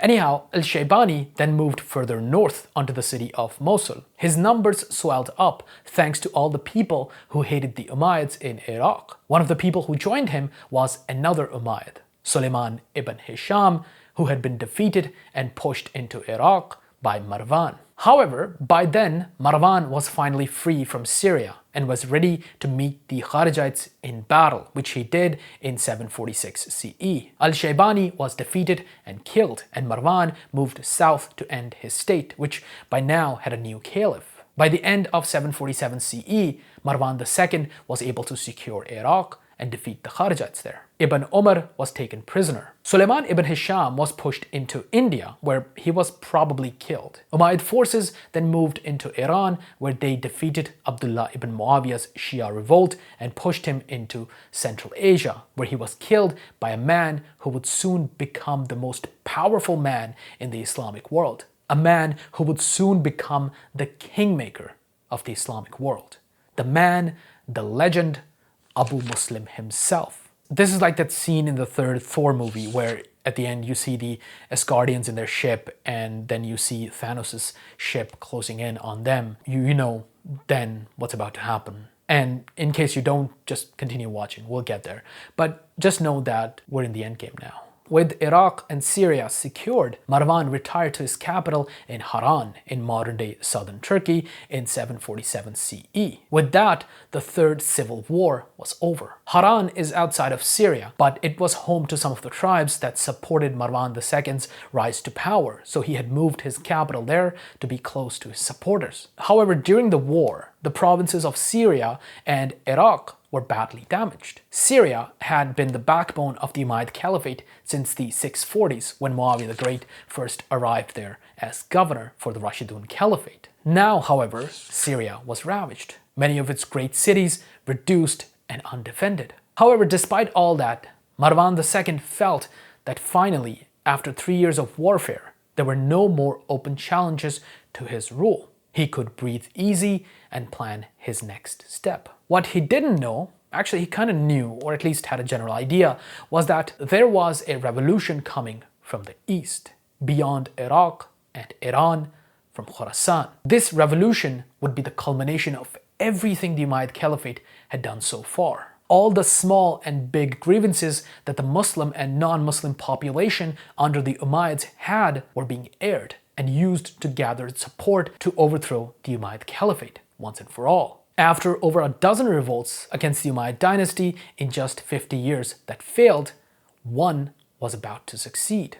The Umayyad dynasty was about to face the Abbasid revolution.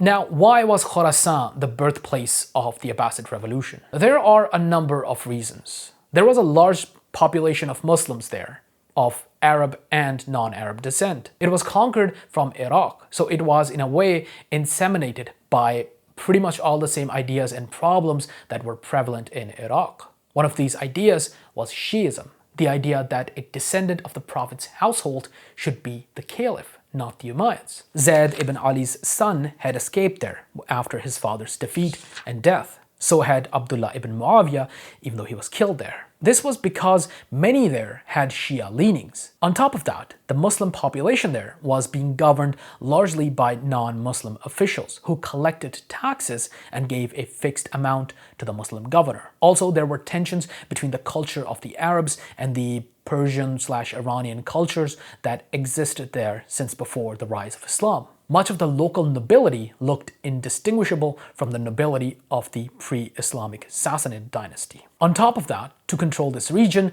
the Umayyads had moved a large number of Syrian troops there, who were perceived as a foreign occupying force rather than a peacekeeping force. So in short, Khorasan was rife with people who hated the Umayyads, and they had just the right amount of distance from the center of the Umayyad Caliphate for all kinds of ideas to stew. One of these ideas was the Hashemiyya movement. Prophet Muhammad's great-grandfather was named Hashim ibn Abd Manaf, and so he belonged to the house of Hashim, which is where the Hashemiyya movement gets its name. Actually, there was a guy called Abu Hashim involved as well, but that's not really important right now. Now, since the Prophet didn't have any sons who lived to adulthood, the head of the Prophet's house after his death was Ali ibn Abi Talib, the first cousin and son-in-law of the Prophet. So, going by just the genealogical connection, Ali and his descendants deserved the leadership of the Muslim community. Usually, those descendants were also the descendants of the Prophet through his daughter and Ali's wife,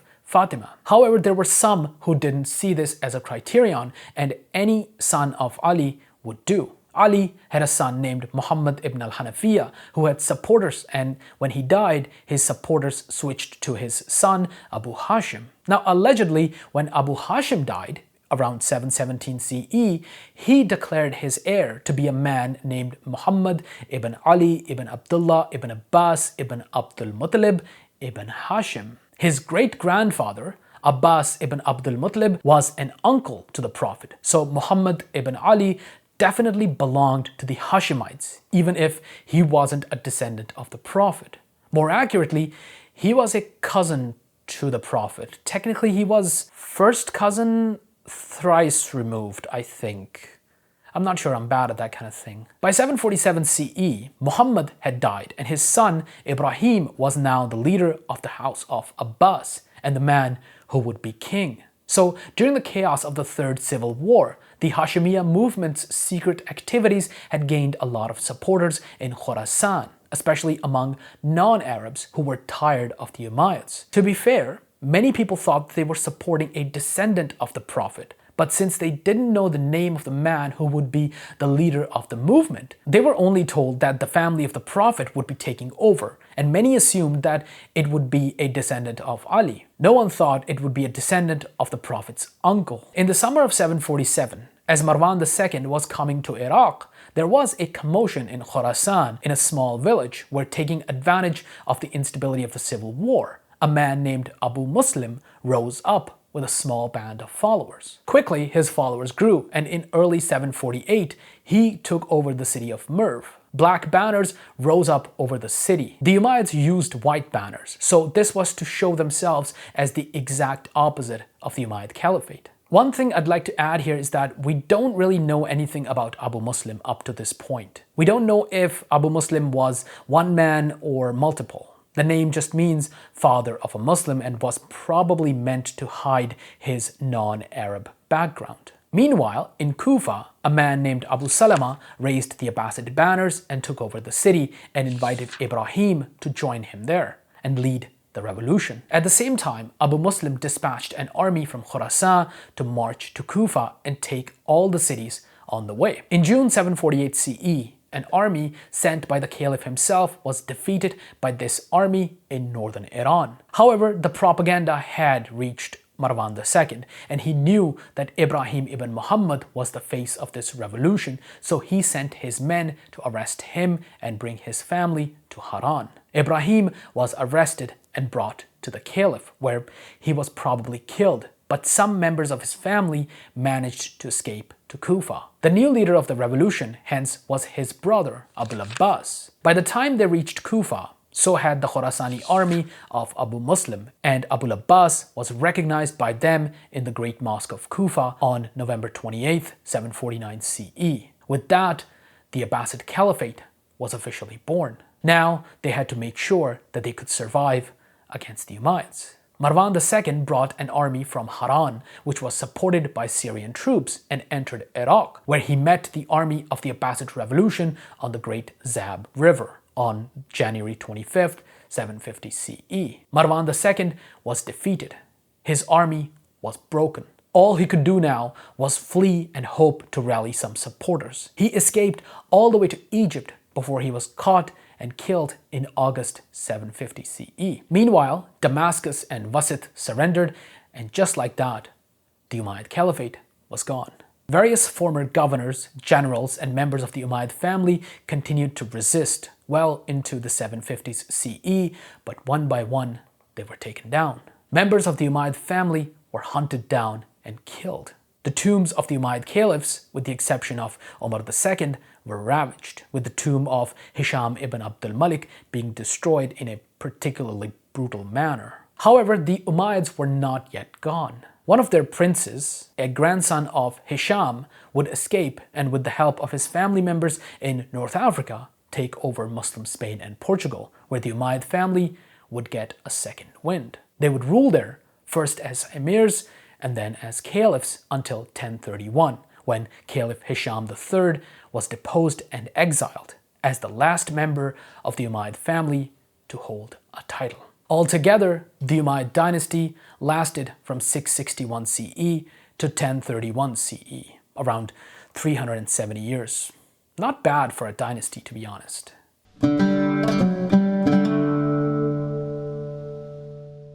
The legacy of the Umayyad Caliphate is not a very complicated one. It just depends on who you ask. If you ask the religious crowd, they'll certainly hate the Umayyads because they perceive the Umayyads as usurpers and tyrants who took away the rightful caliphate from the descendants of the Prophet and turned it into a monarchy. In that way, the Umayyads are being subjected to a different set of morality than other similar dynasties. However, if you look at the Umayyads from an academic lens, they're infinitely fascinating. Not only do they teach us about how Islam came to be, but also about how history and politics can work in general. What you have with the Umayyads is something very unique that only happened a handful of times in world history. You have a new religion that has conquered a lot of territory within a single generation. Now they have to reconcile that territory and its people, who believe in different religions and speak a dozen different languages, with their own religion and their own language. They start as mere overlords who supervise without intervening, collecting taxes without governing. Then they start to come into their own and become more and more imperial, learning from the best there ever was, the Roman Empire. With them, you have a unique strain of Greekified Islam, which in later centuries was wiped out, but whose remnants still linger within the Islamic tradition. You have Muslim kings who are building in the Byzantine style because they didn't know anything else.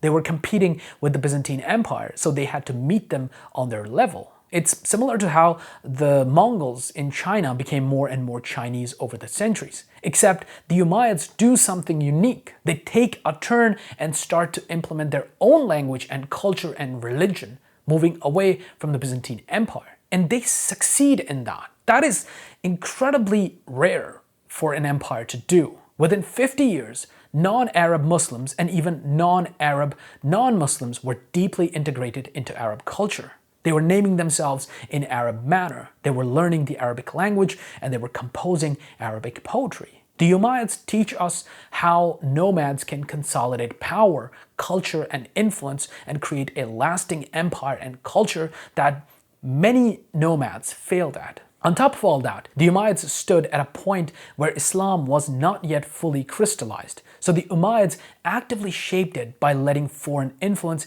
in or closing it off. Muawiyah the Great, for example, is said to have prohibited the translation of Greek philosophy out of fear that it would influence Islamic tradition. We don't know how much of a role Abdul Malik could have played in the development of Islam and the final text of the Quran, but it was certainly not non-existent. Islamic tradition is full of stories that have clear influence from non-Islamic sources, especially Christian sources from Syria. Everything that the Umayyads created outlived them. Their taxation, their administration, their coinage, their titles, their land management policies, their bureaucratic style, their fiscal policies, everything. Pretty much everything that they created continued on for centuries. Muslim empires that succeeded them mostly iterated on their legacy rather than trying to reinvent the wheel. The Abbasids, for example, for all their propaganda, were basically just the Umayyads, but more Persian-leaning, where the Umayyads were more Byzantine-leaning. Given that they conquered Spain and ruled there for almost 300 years, the Umayyads are single-handedly responsible for all the Arabic words and other Arab things that survive in the Spanish-speaking world. The early history of the Umayyads is also deeply intertwined with the early history of Islam itself. So when a lot of Muslims choose to ignore the Umayyads as mere tyrants and usurpers, they miss out on a lot of the real early history of their own religion. Hence, the Umayyads should be, and frankly they deserve to be, studied in more depth, especially by fellow Muslims whose lives they so deeply influenced. Thank you very much for watching this series of videos on the Umayyad Caliphate.